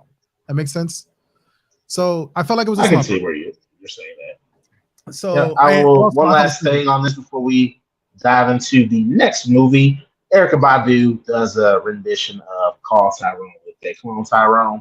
yeah, It was good. I enjoyed it. I like that too. That's how you get people to stick around to watch the credits. But that is going to do it for our first movie of the night, They Clone Tyrone. It is available on Netflix. Had a limited theatrical release, but it is available to watch on Netflix. So if Correct. you're interested, if it sounds cool, go ahead and check that one out. Yes. I Now, would say watch this one and watch Get Out and then follow this up. I will say that it would definitely be a fantastic movie if you watch it in that order. That would be great. Great film. so JT is currently out of the frame. He should be back shortly. Boom, But right there. You know, I it's just showed time up we just start like a liar our out of you. second movie of the night. And we had intentions to do a theme month, but that collapsed and fell apart. So to close out the month, I'm picking a movie that is a combination of one of the three things that I love the most from comics. Spider-Man is up there, but Batman and Teenage Mutant Ninja Turtles. But All right. anyone who knows me personally, they know I go back with Teenage Mutant Ninja Turtles like a Cadillac with faux flats. That's been the thing that got me into like in comic books, like in superheroes. That it was it. It was the Teenage Mutant Ninja Turtles. I still somewhere in my dad's attic there is an old VHS tape that I used to watch all the time. The first 3 episodes of the '80s cartoon. I would just watch that all the time because I love me my Ninja Turtles. So when this comic series was first released, Batman and the Teenage Mutant Ninja Turtles, when it was released, 6-issue series from IDW, it was first released in December of 2015. It was a good day. Years later, in 2019, we got a cut of this movie. We got a direct-to-video movie. It is Batman versus Teenage Mutant Ninja Turtles from 2019. It is a good old-fashioned team-up adventure where the heroes in the half shell show up in Gotham City, and they are taking on the combined forces of Ra's al Ghul and the Shredder. We see cameos from Batman's worlds. We get some appearances. Raish. I've heard it both ways, literally. And I've seen... I don't go both ways, homie. It's Raish. Raish. The name is bisexual, so you could call him Raz, you can call him Raish. You only As long call as them you don't call pals them if you an American. Yeah, I would say just know your conversation. Just know who you're talking to. So if you're Oh talking yeah, to there are those annoying people who are like, "Well, his name is actually like, dog, me, shut up. You are not fun to talk to." Anyway, this is a team up adventure between the Teenage Somebody Mutant Ninja killing himself Turtles on his and birthday. Batman, and we get some adventure, we get some laughs. People are probably able to guess where my rating is, but let's let these two people on my birthday once again just shit talk something that I love. So JT, you go ahead and go first. All right, first off, I really don't Let's know get it out. why you picked this movie. This is a movie of blockbusters, and at least the movie I picked came out in theaters. This mug was straight to DVD because that was the quality that you can expect to receive. It wouldn't have hit the airwaves. It actually made any kind of waves and noise. I tell you what, when this mug started up and it said Nickelodeon on the front, I knew I was in for a worse time than I had expected. And I tell you what, watching the movie the second time, it didn't hit me with the crushing disappointment like the first go around. So that was good. Because really, this is quite the juvenile production. Let's be honest. fair. This is a movie made for the kids. And the fact that you love it is a testament to all the jokes that they had in there littered out. They absolutely do not give a fuck about the seriousness of their characters. Batman walks through everybody. He hoed out all four turtles at the same time. These mugs didn't even try to have no teamwork or nothing. Like Splinter had he never taught them nothing but some martial arts moves, y'all. He didn't teach whooped them their ass and then decided to become their mentor. Right. Right. We don't need you. We already got a father figure. Yeah. That mess, I tell you. So this movie was a little hard to take seriously. Correct. Because it does not take its own self seriously. And I think that's the number one rule of comic books is you got to take it seriously. This stuff is whack. It's far out there and it actually happened. Just go with it. And the thing that really gets me about this film is at the end of the movie, all the way after the credits and stuff, you got Shredder coming out of Ace Chemicals' rubble, Joker-fied. Well, that should have been the friggin' main villain right there. But nah, they hit that mug. They waited for that mess. You know what I'm saying, dog. Tell me that was the final villain. I felt like we didn't need the Joker out of this because it's way too cool. Instead, we get the Joker turning into a snake with his bitch Harley Quinn. Yeah. Quite literally, she turned into a giant dog, y'all. She turned into a hyena. Yeah. This is really dumb. And all we needed was a Joker-fied Shredder to be enough of a final villain. Instead, you know who the final villain was? Batman turned into a bat. Which, by the way, wasted opportunity because there's literally a character called Man Bat who's in Gotham City. Right. You know. And this would have explained him perfectly. Yes. Man Bat. Yeah. Jesus Christ. So there was a lot of balls dropped in this juggling act. Now, I love the Teenage Mutant Ninja Turtles. They have great humor, but you know, they are teenagers. So they are just juvenile, just childish. And the way that they hoed out Donatello, the only black voice actor on here, I really didn't appreciate that. Because Donatello did not get no respect as no kind of martial artist. And then he got his arm broke.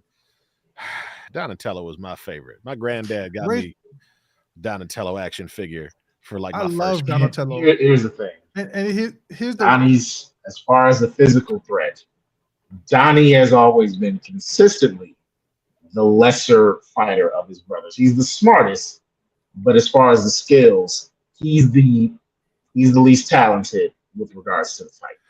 Actually, see, here's the thing. Donatello was actually the most hot-headed, and that's why he got a bow staff, so he wouldn't kill nobody. He got a non-lethal weapon because he was ready to whoop that ass.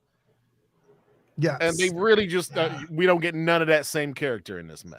I will say this. Here's the one part I would say that was kind of closer to the comic books is the fact that the Teenage Turtles was killing people. The Teenage Turtles were killing people. Batman wasn't. So they did the Teenage Mutant Ninja Turtles. Yeah. I'm sorry. I keep calling them Mutant Ninja Turtles. Yeah. Teenage Mutant Ninja Turtles. They were fucking killing people. And Batman didn't. And I acknowledge that, and I thought that was pretty dope that they kind of kept that trend like subtly. I didn't like the fact, kind of Even like, for a production that was aimed at younger, at primarily at younger people, and for again the hardcore of the hardcore fans, yeah, they were not afraid to get violent. Shredder kills somebody immediately with that decapitate ninja somebody. star. And it's sudden, He like just gets decapitated stuck in them. his head. Yeah, I he hate laughing decapitated at them. that because it's just kind of sudden, but it's one of them funny things that's like, ugh, that's dark, but it's Yes. kind of funny. So I Cut that man thought off. thought that kind of the same thing as JT, bro. I just didn't like the fact that he folded the turtles so quickly, man. And especially But they for put up no resistance. He folded nothing them at like a all. piece of bread. And especially because of the fact that if you go Moist like into the bread. future, you go into the future a little bit more. Don, it comes out if you haven't paid attention to the last Ronin. Michelangelo is considered the actually most talented fighter. He's the only one that knows how to use all their Yeah, weapons. that's consistent. And that's very consistent. And they show Michelangelo as being holed out through this bitch as well, you know. And obviously he's supposed to be the comedic relief, but even like Michelangelo, he couldn't fight. And then also Damian Wayne couldn't fight. And I felt like they also hid the fact that Damian Wayne carries a fucking sword almost everywhere. Right. I was waiting for that sword to come out, and he couldn't fight. And they made Damian Wayne seem so tier E, I guess. Dang. Tier E. He was so bottom tier. He came off the bench because we ran out of substitutes. Yeah, it just felt so fucking bad, dog. It's so bad that because like Batgirl was more useful than fucking Robin, Damian Wayne. She's also more experienced, so that would make sense. She ain't, but look, she's not a fucking League of Assassins. Batgirl for less time than Damian has been an assassin. I'm about to say, so let's go ahead and just say that Damian has been on missions and has slaughtered some folks and ain't really opposed to doing it again.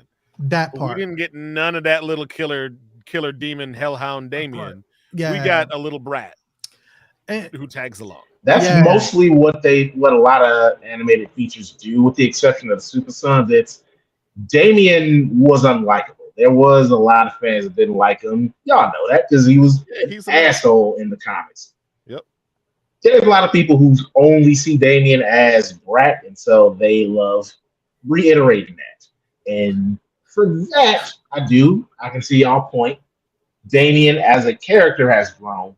This leads me to believe this is early in not just TMNT lives, but kind of early in Damian being with Bruce. I just have just something that I was inferring with why he was able to so easily beat the Turtles. Because one, he Batman. Like there is one of them which is like he's Batman, but I think it's early in their career. If this was say their like year closer to being like 19, 20, Turtles would have won because they would have been better equipped to work together. This seems like early Turtles, or not as experienced. That was just the vibe that I got. And also, I feel like this movie was also missed the opportunity for your another female character in this one. They could have got away with Venus. If you were going to fold the other four, they missed this is before Venus. We didn't need Venus. Venus is necessary. It's 2019, so this would have count. The only reason why I say Venus would have made sense. Here's the only reason why I say Venus would have made sense, because you would have had at least a better conversation and dialogue between Venus and Batgirl, as well as also her reactions with the actual Ivy, and also which, by the way, how bad they treated Ivy in this fucking film. Just walked around. I'm sorry. Yeah, go ahead. That shit was fun. She could go. It was hilarious, and it was so disrespectful, though. They disrespected so many fucking people. My biggest disrespect is not even the Teenage Turtles. It's Mr. Freeze. Dog, for real. They completely disrespected Freeze, because Freeze is such a high intellectual. You mean to tell me that like he would want to be a polar bear? Yeah.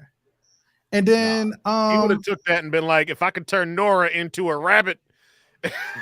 Exactly. You know, and like then that would have been something different. And also I felt like they pushed the point too much of the Joker venom. I mean Joker poison. And we forgot that Bane uses venom to make himself stronger. So how is that? Need it because he was a Jaguar. Yeah. Right. And he still he was a Jaguar. So, but if he had it in him already, shouldn't it have like souped that up too? Nope, because he was approximately the same size. So if you're saying that this product, but he didn't have his contraption on. No, come on, now. That wasn't. All I'm saying is he should have been even more extra. But and this is the problem with passing IPs to different places. Is if you don't actually do your research and know who these characters are, you won't know why you're doing what you're doing doesn't make sense. Yes. And so this might have been cool as far as all the Teenage Mutant Ninja Turtles was concerned because their whole crew was already nice and set up and they really didn't mess with no kind of canon. Yes. You know what I mean? You can have the goofy guys. Everybody can make mistakes. That's fine. They're teenagers. They're going to be goofy and make mistakes. And then they're going to learn from it and get better. But with the rest of these characters, especially the Batman villains, these people have like actual psych profiles that if you don't abide by them, we know you just didn't give a shit about the source material. Yes. And this is one of the things that Batman fans get burned on time and again. And this movie was no different. And this is one of the things that really sucked is because when you use this rogues gallery, but you act like you can just walk through all of these people because all of them are just, they're just a one room problem. Nah. One of these mugs, one of these villains is a whole arc's worth of problems.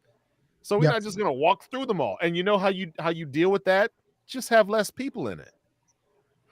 Well, that's what I'm saying. Because like this one is a 2019 film. This film could have bridged the gap a little bit with having more people like watching this film.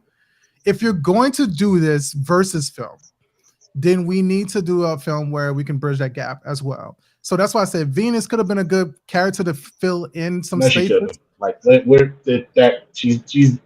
about Venus of old. We're thinking about Venus of old. But I'm saying that like you could have used this character. They snapped her out of existence. Well, they did. She ain't canon, dog. She ain't canon. Well, technically, she is titties on the turtle. Like she was in the Teenage Turtles TV show and shit like that. I do remember that. No. Next Mutation is the worst ever. So, all right, cool then. How do you feel about Slash? Because I feel like that was also an opportunity. He was not in Next Mutation. Slash, they did him good in the 2012 series. So But where was Bebop? I just said Slash was in the 2012 one, and that was a good interpretation of who he was. Which could he have added to the movie? What you say? Where was Bebop and Rocksteady?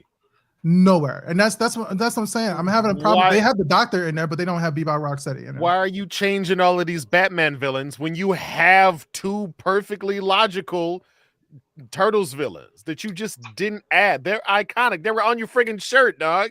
Which yeah, exactly. And that's what I say. I think that you missing opportunities to be able to kind of put that bridge that gap that you're trying to fill. I felt like they were trying to fill gaps. And I don't. It's mostly because they were combining a lot of elements from multiple books. They was doing too much. They were. And it wasn't combining, dog. It was throwing in. They were sticking on one side. It wasn't combined. It was slapped on. Yeah, and that was the real problem. So it's kind of like when you're trying to like fill up a watering hole with sand. It just that's what they felt. That's what they were trying to do, and that just eventually it'll get solid. But you'll still have those points where you're just sinking for no fucking reason. You know, it didn't do its job. It didn't do its job. All right, I've heard enough of y'all negativity. I want y'all to say, I'm gonna give you some smoke. Go ahead. Nobody likes Venus. She is the booster of this shit. Nobody likes her. You said nobody like her, but I just brought her up. But that's okay. That's all right. You brought her up. That don't mean you like her. Were you fapping to a turtle, bro? I'm not gonna fight about Venus. I like Venus and I like Slash. You did not answer the question. He pled no contest to the charges, dog. wait. I didn't hit the. I thought I missed. Maybe I said, were you fapping to Venus, bro? Because there is no passion. There are women who want women in everything who hate Venus de Milo. She is. They they executed her so they did her so wrong because it's Yeah, but like we're going they based off made of her that. boring. She didn't get a weapon, and she was just the girl of the group, so that the turtle dudes can ogle at her. That is the worst way to introduce a female character into anything. They fucked up badly. I feel It, like it that's could the have same thing worked. with Batgirl though. Listen, I history. felt like Batgirl was like Listen, irrelevant let me too holler for at a you. while. See, Go ahead. here's the problem. When you're talking about Venus and Batgirl could have a conversation, or maybe Batgirl could have a conversation with somebody, and she would just be listened to. That's true, but also Another missed opportunity from the movie. well, no, Anyway, but there's that's also all. there's this there's a female scale that they actually do for a lot of films as well. Is the fact that like Bechdel, women, huh? the Bechdel scale. Yeah. And it's like one of the things is like if you have a female character with another female character, do she spend time in the film talking to the female about something realistic, or do she talk about another male character? And that's where I felt like that could have been filled in a little bit better. But then also on top, because like you had Harley Quinn, she was doing nothing but doting over fucking Joker, right? You had Batgirl, she was kind of just like Bruce, do this, Bruce, do that. And you could have had your strong empowerment moment, but also on top of that, bridge that gap for those characters as well when it comes to a new generation of I will. go ahead. No, I was gonna say the thing about Harley, and I think this is the fault of the movie. Since it's based on something a couple of years old. This was in 2019. By this point, Harley was fully divorced from the Joker as a character. So Thank you. using an older version of that story was a flaw of the movie because it wasn't updated to fit. Hey, she's now gone from the Joker completely as a character, which is a little weird because this also came out post the Injustice games, and in both games, she has nothing to do with Joker. And I mean, according to canon, the Arkham series is canon, so the Joker's gone. Yes. Not in this continuity. This is a separate continuity. No, yeah, and that's the thing. That's why I said that you could taking the old raggedy, played out versions of these characters and then not even doing them justice. Correct. So that's why I say you could have did something better and build up other characters in between that. Why you say you like it's Jamel's fault that this movie? No. I'm talking about in general. I'm just talking about in general. I'm not saying my bad. Yeah, Jamel, you could have done this better. Well, it makes it bad because we're on video. Because I'm looking dead at Jamel, right? My view is right there. My monitor is right here, but my camera is right here. And so, but like I'm not looking at Jamel. You gotta change that up, bro. That's what I do. I'm looking straight at y'all. Well, I can't look into the light, but it's bad for my eyes. My eyes hurt, man. I get bad sunglasses. Nah, nigga. No. Here come the man in black. Yeah, I have a thing about wearing sunglasses inside the buildings. I'm joking. But yeah, like I don't want to be that guy where you just don't see my face and I look like fucking Jazz off of Fresh Prince. You know what I mean? So you look cool as shit before you get thrown out the house. I think I look rather suave myself right now, man. So I just felt like this movie, if you were gonna do this movie, man, you could have did so much more, and you could have had more fun with this movie. And they didn't have fun. I felt like they just put out a product, and it almost feels like it's a sign of like how DC and Marvel just overwork their animation people, and they don't treat them right, and then they just be like, hey, we need to put this deadline on this thing, put it out there. You know, that's what that felt like, because this one came out with a bunch of other shit in the same year, from what I remember. So I didn't dig this one, man. I felt like they didn't do the characters correct. Who did you think was the best turtle, Jamel? In the movie or overall? In the movie. In the movie. Yeah, no, I don't care about your favorites. Well, it's Leonardo IRL. Good. Raphael, I always dig in a lot of these interpretations. Not Sean Astin. That's from the TV show. But Raphael, I think he was done the closest to how he is in a lot of other media. Which is Darren Criss. Donatello was decent. Michelangelo was decent. Leonardo, the GOAT, he's got swords. He's the coolest one. But overall, I like Raphael. He got swords, but does he have the most bodies? Yeah, I I pick him to win. He's the best turtle. But anyway, so you all just spent the last however long just shitting on something that I like. Just No, man. See, What you here's asked the for? thing. Yeah, I'm about to say. It's your birthday. We got to do it for you. Yeah, You but got 6 more minutes of this bull crap. yeah, I'm about to say, like, I don't think that you should take it as shitting on it, bro. But like, I think that this kind of goes into like a conversation that we had a long time ago, man. Not everybody think that a lot of shit is 100%.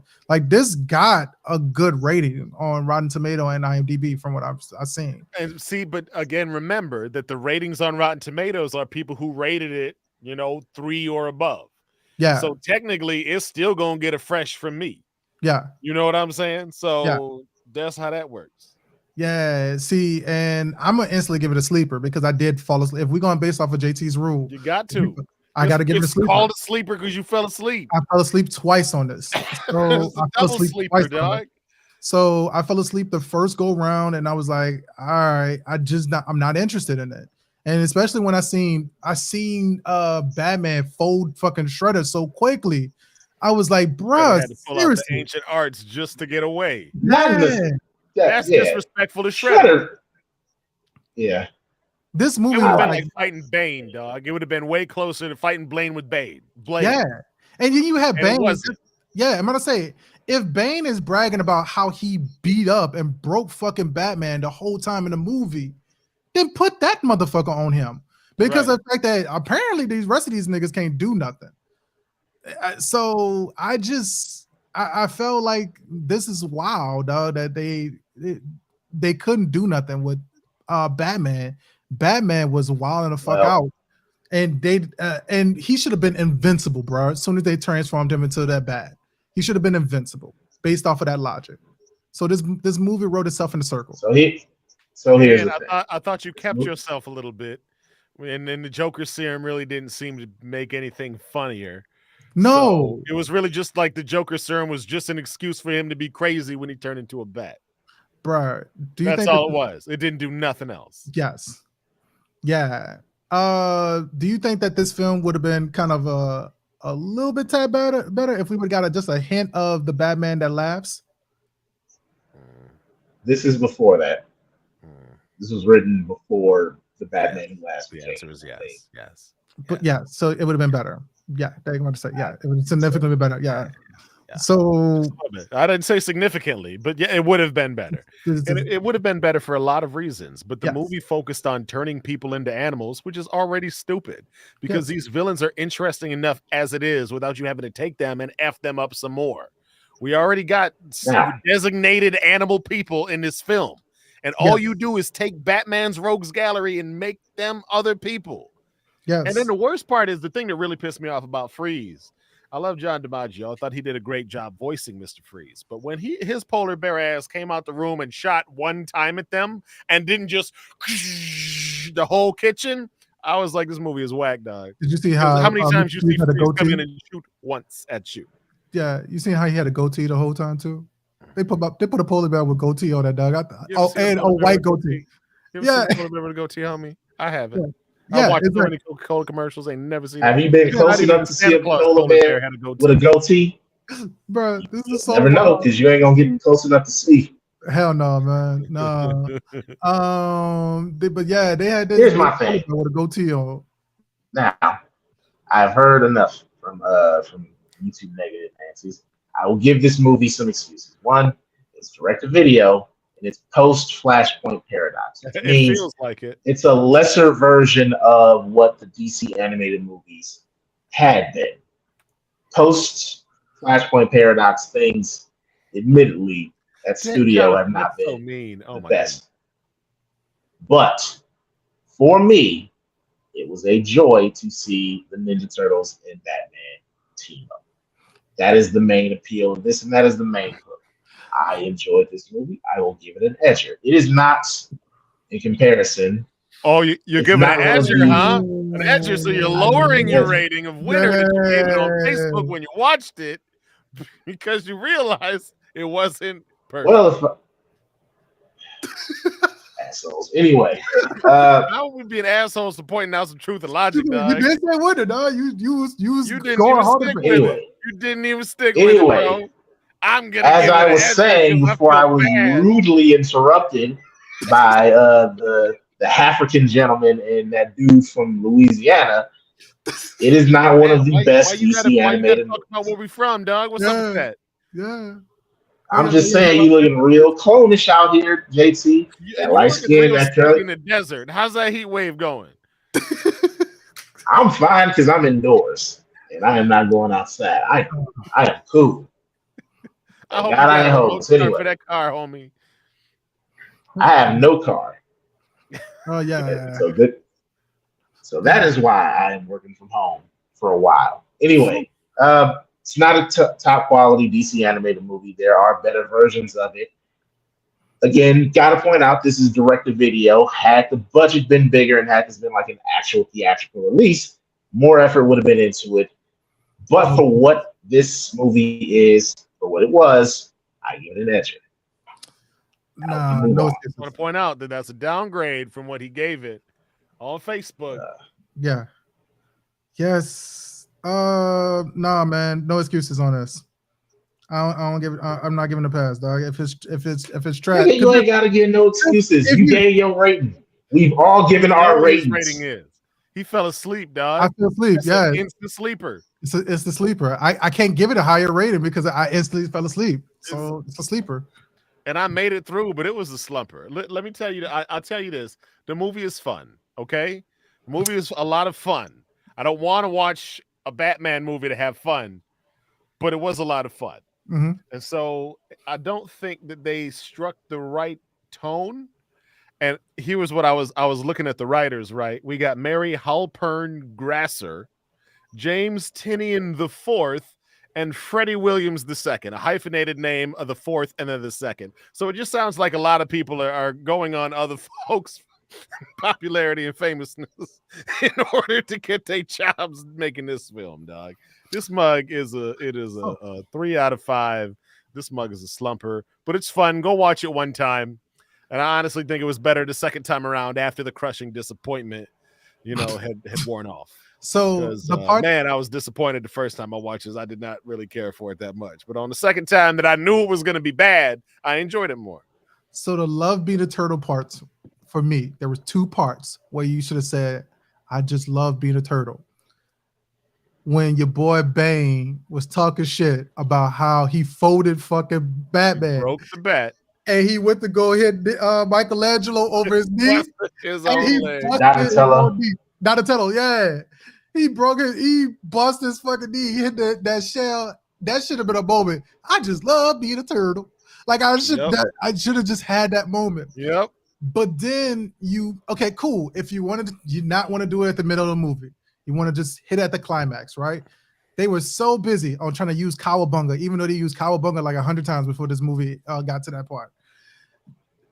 If you would have did it right when that actual ship blew up, right? And you seen them fold inside like a turtle, that was a perfect moment. When they landed, I just love being a turtle. Like, I was waiting for one of those moments to be like, let's use this catchphrase. Because that was a catchphrase. No, they had to talk about the blimps that they talked about at the beginning of the film. Which I thought was funny because of the fact that when you think about the old Batman animated series, they had a bunch of fucking blips in it. Yeah, but just because it's a callback doesn't mean that it's a good callback. Callback, yeah. It was not. So that red ass sky. Yeah. Mm-hmm. So I think that's also another reason why I was gonna give it you giving your rating. Okay, it's enough. Leave the movie alone. You just don't want me. You don't want me to talk about my. Please don't hurt it anymore. It's already. You said enough. So all right. So you want to give you a positive? You want to give you a positive about the film, bro? Give it at least one. One positive. At least one. I felt like the truest character in the whole film. Surprisingly not, the truest character in the film was actually Alfred. There you go. Alfred was the truest character in the film. I felt like I loved the fact that I've seen annoyed Alfred instead of this loving Alfred. I've always grew up with Alfred just being kind of like, yeah, he cool, but he ain't got time for this shit. So I love the fact that like he looked at like Michelangelo and was like, oh God, you just did this thing. And he was so annoyed through that. So I felt like that was the only part I really enjoyed. I love how annoyed Alfred was and the relationship they were trying to make between Michelangelo and Alfred. That was pretty fucking dope. So there you go. You got a positive out of me. That's not good enough for you, Jamel? This was a fantastic. That's good enough. This is good enough. This is a 5 out of 5. Now you're being an asshole. We're ready to move on to the next segment and then wrap up. There's no more segments, dog. We did a double feature. We are almost at 2 hours, man. So you mean the voice of reason, the last thing that always happens on the show? Is that a segment? That's a segment. Is that a moment? Yes. Of you know what, Jamel? It's your birthday. Why don't you give us the voice of reason?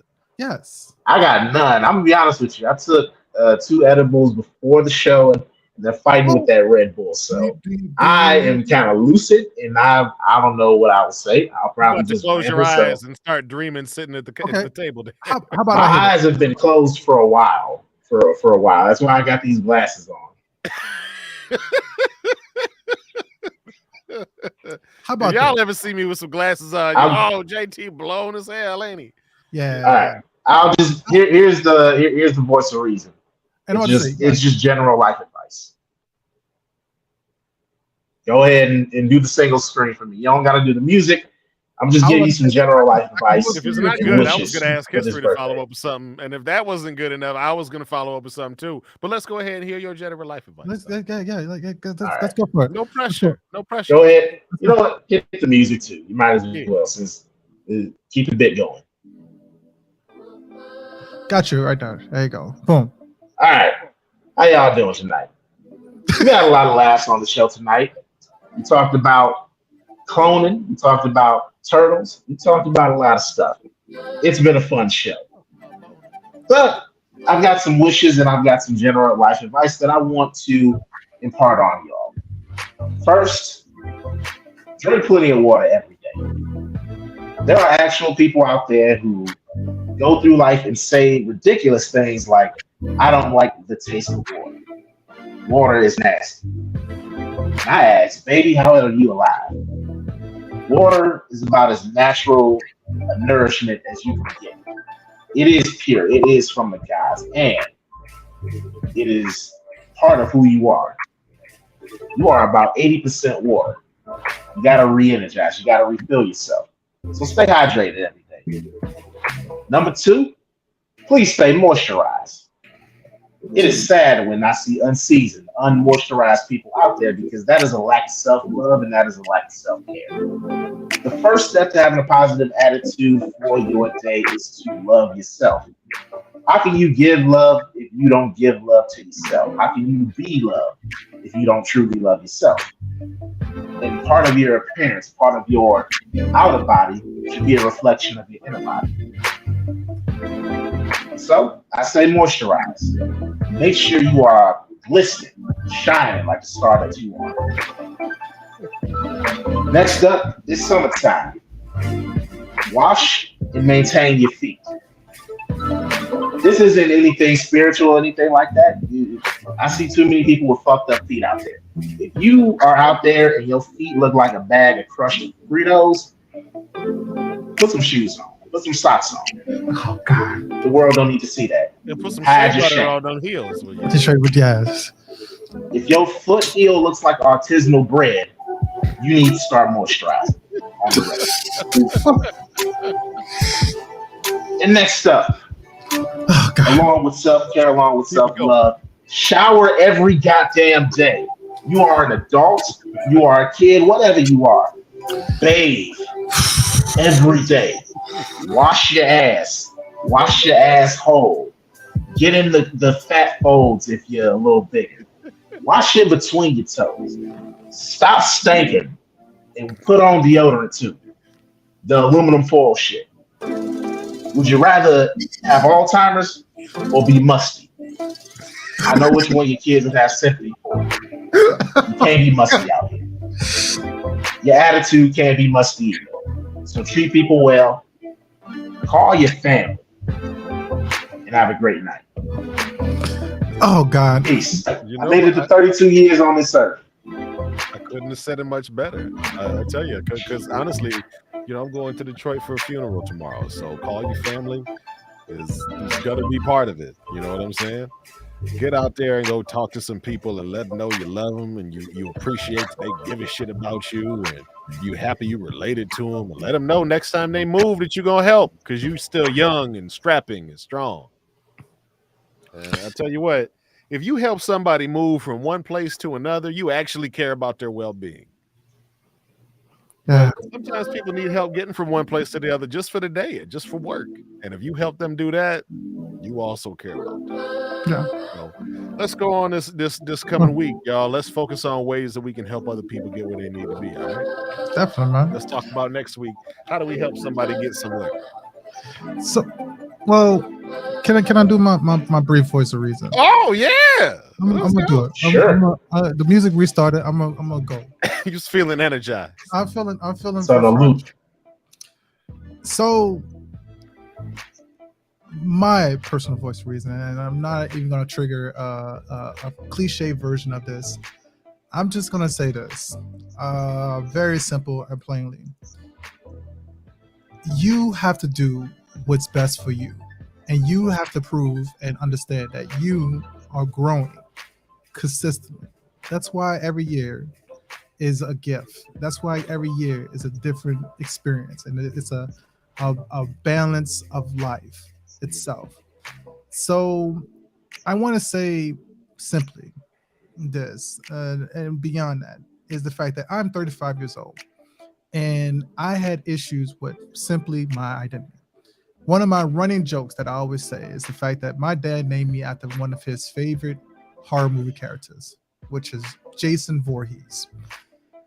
The funny thing about it is he never let me go to summer camp, and he had a hard time letting me learn how to swim.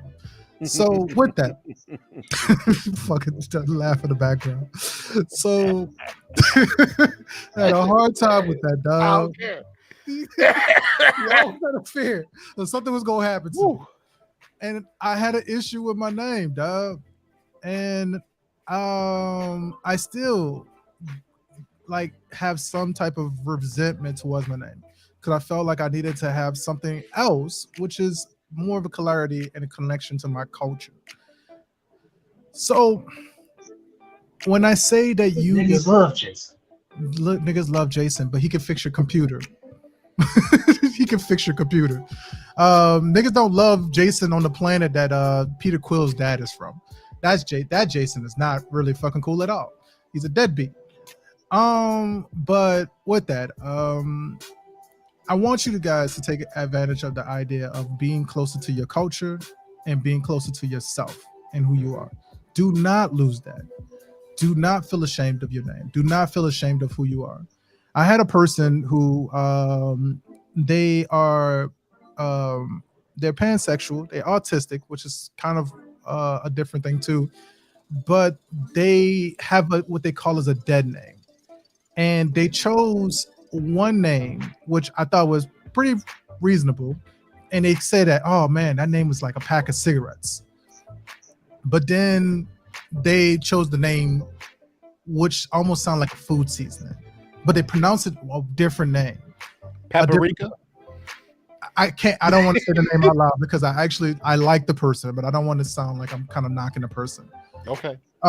So with that, I'm gonna think it's paprika. I'll tell you off screen. So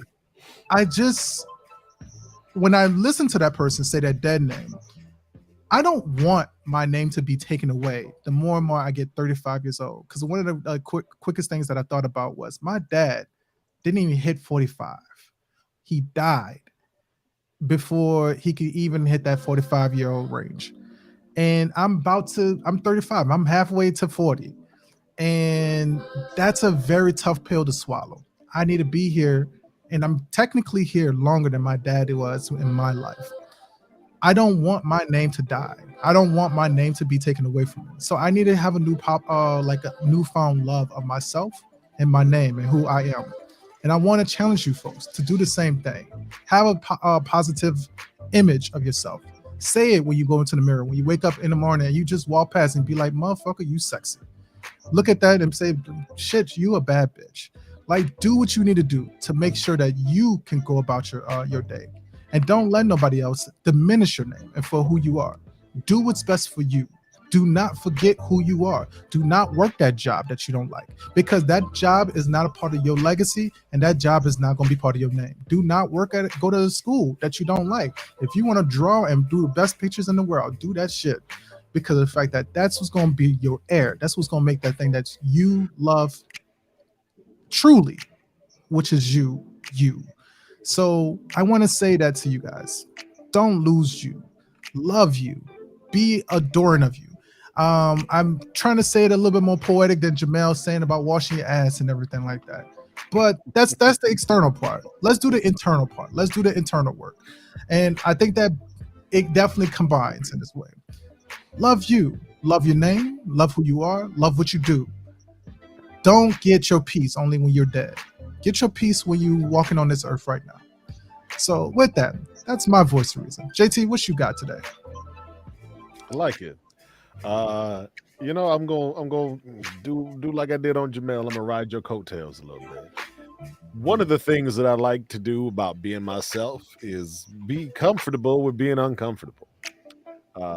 I like to go into places. I like to start conversation with strangers. I like to say something that we all thinking loud enough for everybody to hear and get a little chuckle. And I don't have no problem doing that stuff. And a lot of people are so surprised that I would use my voice to just talk about what I'm observing. And most of the times when I do that, it's actually generally pretty well receptive. One of the things that I kind of really have a problem with is sometimes talking to my wife, because I be using the big booming voice and stuff, and she like the soft ones. But just it bees that way sometimes. And I just keep reminding her, like, all of these voices are coming from me, your husband, who loves you. So, you gotta sometimes you gotta listen to the words instead of the volume of the way that I'm saying it. But in order to be true to myself, I have to make sure that I'm coming across how I feel. And it's like I'm doing a character sometimes. You know what I mean? Like, you hear me talking and I'm Betty the outfit color, you know what I'm saying? That's one of the ways I be true to myself. I'm a character. And my life is full of characters. When I see people misusing characters on screen, it upsets me, because I know what that character is supposed to be about. And you're taking that character and you're using it for cheap laughs. I don't know. So that's one of the reasons why I'm so salty about a lot of movies, because I think that the best thing you can do is be true to the source material. Be true to that character. Be true to that person who it is. Because anytime that you don't be true to that, that's bad writing. So how are you going to write the story of your life? Man, y'all, until next year, man. And then also the next birthday. Next year? So I'm done with these Negroes. See y'all 2024. Next birthday, bro. Coming around for both me. It ain't his birthday no more around here. We ain't got to celebrate it. You can still celebrate over there, though, because you got 3 more hours of this. Yes. You awake, Jamel? Jamel, it's time to wake up, Doug. Not Jamel. Yeah, I've been awake. Yes. Bro, you made the mistake of falling asleep on stream, dog. That's never gonna go away. Dog, it was that movie that JT picked. Megiddo, you know what? But y'all fucked that whole thing up, man. Y'all really did. Here's what I'm gonna say, and I'm gonna defend it, and then we're gonna leave out of this. We technically did do blockbusters. Not necessarily in the context of, like, obviously what actually hit the theaters. The actual definition. Well, all right, my nigga. What is the actual definition? Yeah. Something that here's what I would consider a blockbuster. Something that gets the whole block moving and hype and changing and going to see something. That's a blockbuster. Everybody on the block was talking about TMNT versus Batman. Yeah. That's a blockbuster. So I'm gonna say a thing of great power or size, in particular a movie, book, or other product that is a great commercial success. All of these movies were commercial success, and they all had some type of power and some type of fucking hold on us in some form of fashion. And the reason why I'm going to say that we did a great job on it, because of the fact that our very first movie was Men in Black. That is a cultural hit. That was there. That fucking lingered. And it lingered in the 90s. You saw it. Exactly. And it lasted so long that they made a whole nother generation of it. Megiddo. Bad decision. I mean, bad decision or not, it still did its job. Megiddo technically was a success. It financially was a success. No, it wasn't. It was a flop. I thought it did successfully, though, right? No, they lost money. Oh well, yeah. Then you fucked that one. But no, it was a Christian blockbuster. It was a Christian. Yeah, I'm about to say some youth groups is going ham about the ish, especially if you had any worry about end time. Y'all don't understand how often folk would stay up late at night worried about, is the rapture gonna come tonight? And I'm about to, and I know. Also, I'm going to defend the fact that like this movie also was coming off the heels of a lot of other Christian films. This was a part of a series of fucking Christian films. Left Behind, Omega Code. All of these were kind of like the big pillars of like, if you don't mess around and do the right thing. It was the big pillars of the people who pass out the grape juice, though. Exactly, yeah. So I would say that technically Megiddo definitely does fall into the blockbuster success, not in the commercial sense, but definitely in the large part of like what it did for the culture. Now we did Mo Money. More special effects than the Matrix. Culture? You didn't say they were good. What? It did something for the culture. So Mo Money was another thing. I remember Mo Money, and I absolutely loved and adore Mo Money. It's one of my, I would say it's technically on my list of favorite like actual Wayne's films. But when I watch it over again, it doesn't fit that well. And the reason being is because of the fact that I'm not fucking 12 years old. I'm not 10 years old, which a lot of those films, I know that people say that they were rated R or PG-13 or something plus. Those films were made for fucking kids. Those people were made with the mindset that a person was a juvenile mindset. And so I look at Mo Money and I just like, I know that I can enjoy that as a stupid movie and a movie that like actually makes me kind of chuckle in my own juvenile nature. So that movie did do pretty fucking decent. Now we look at this other films that we just did. Now I know that we didn't talk about the financial portion of these films, and also we can't talk about the commercial success of They Clone Tyrone because Netflix won't put that information out. But with that, I'm pretty sure that we would see that this film did successfully. And I'm pretty sure that like, I think that TMNT versus Batman was successful as well. These people are part of a culture, man, and they definitely do make impacts. And I don't want to say the film itself was a commercial success. I would say the comic books themselves were commercial success that led to this actual film being invented and created. And this is all it is paying homage to the actual success of those people who actually put that writing and those actual illustrations on paper. So that is my lovely way of also saying acknowledge the people who are for SAG, and also on top of that with the Writers Guild. And please, Lord Jesus, have the animation and comic book people start to unionize in some form or fashion. Because man, ain't nothing worse than the animation that I had to bear watching The Flash. That ruined that movie. God. You could tell every scene who was the extra and had their face as Mafka's face superimposed on there. Yes. Oh, it was horrible. The Flash was cursed right out the gate. Imagine seeing that baby scene at the hospital in movie theater, full movie theater. Whatever fun I had with that movie. The Flash. That's it. Ezra, of course, be it Ezra.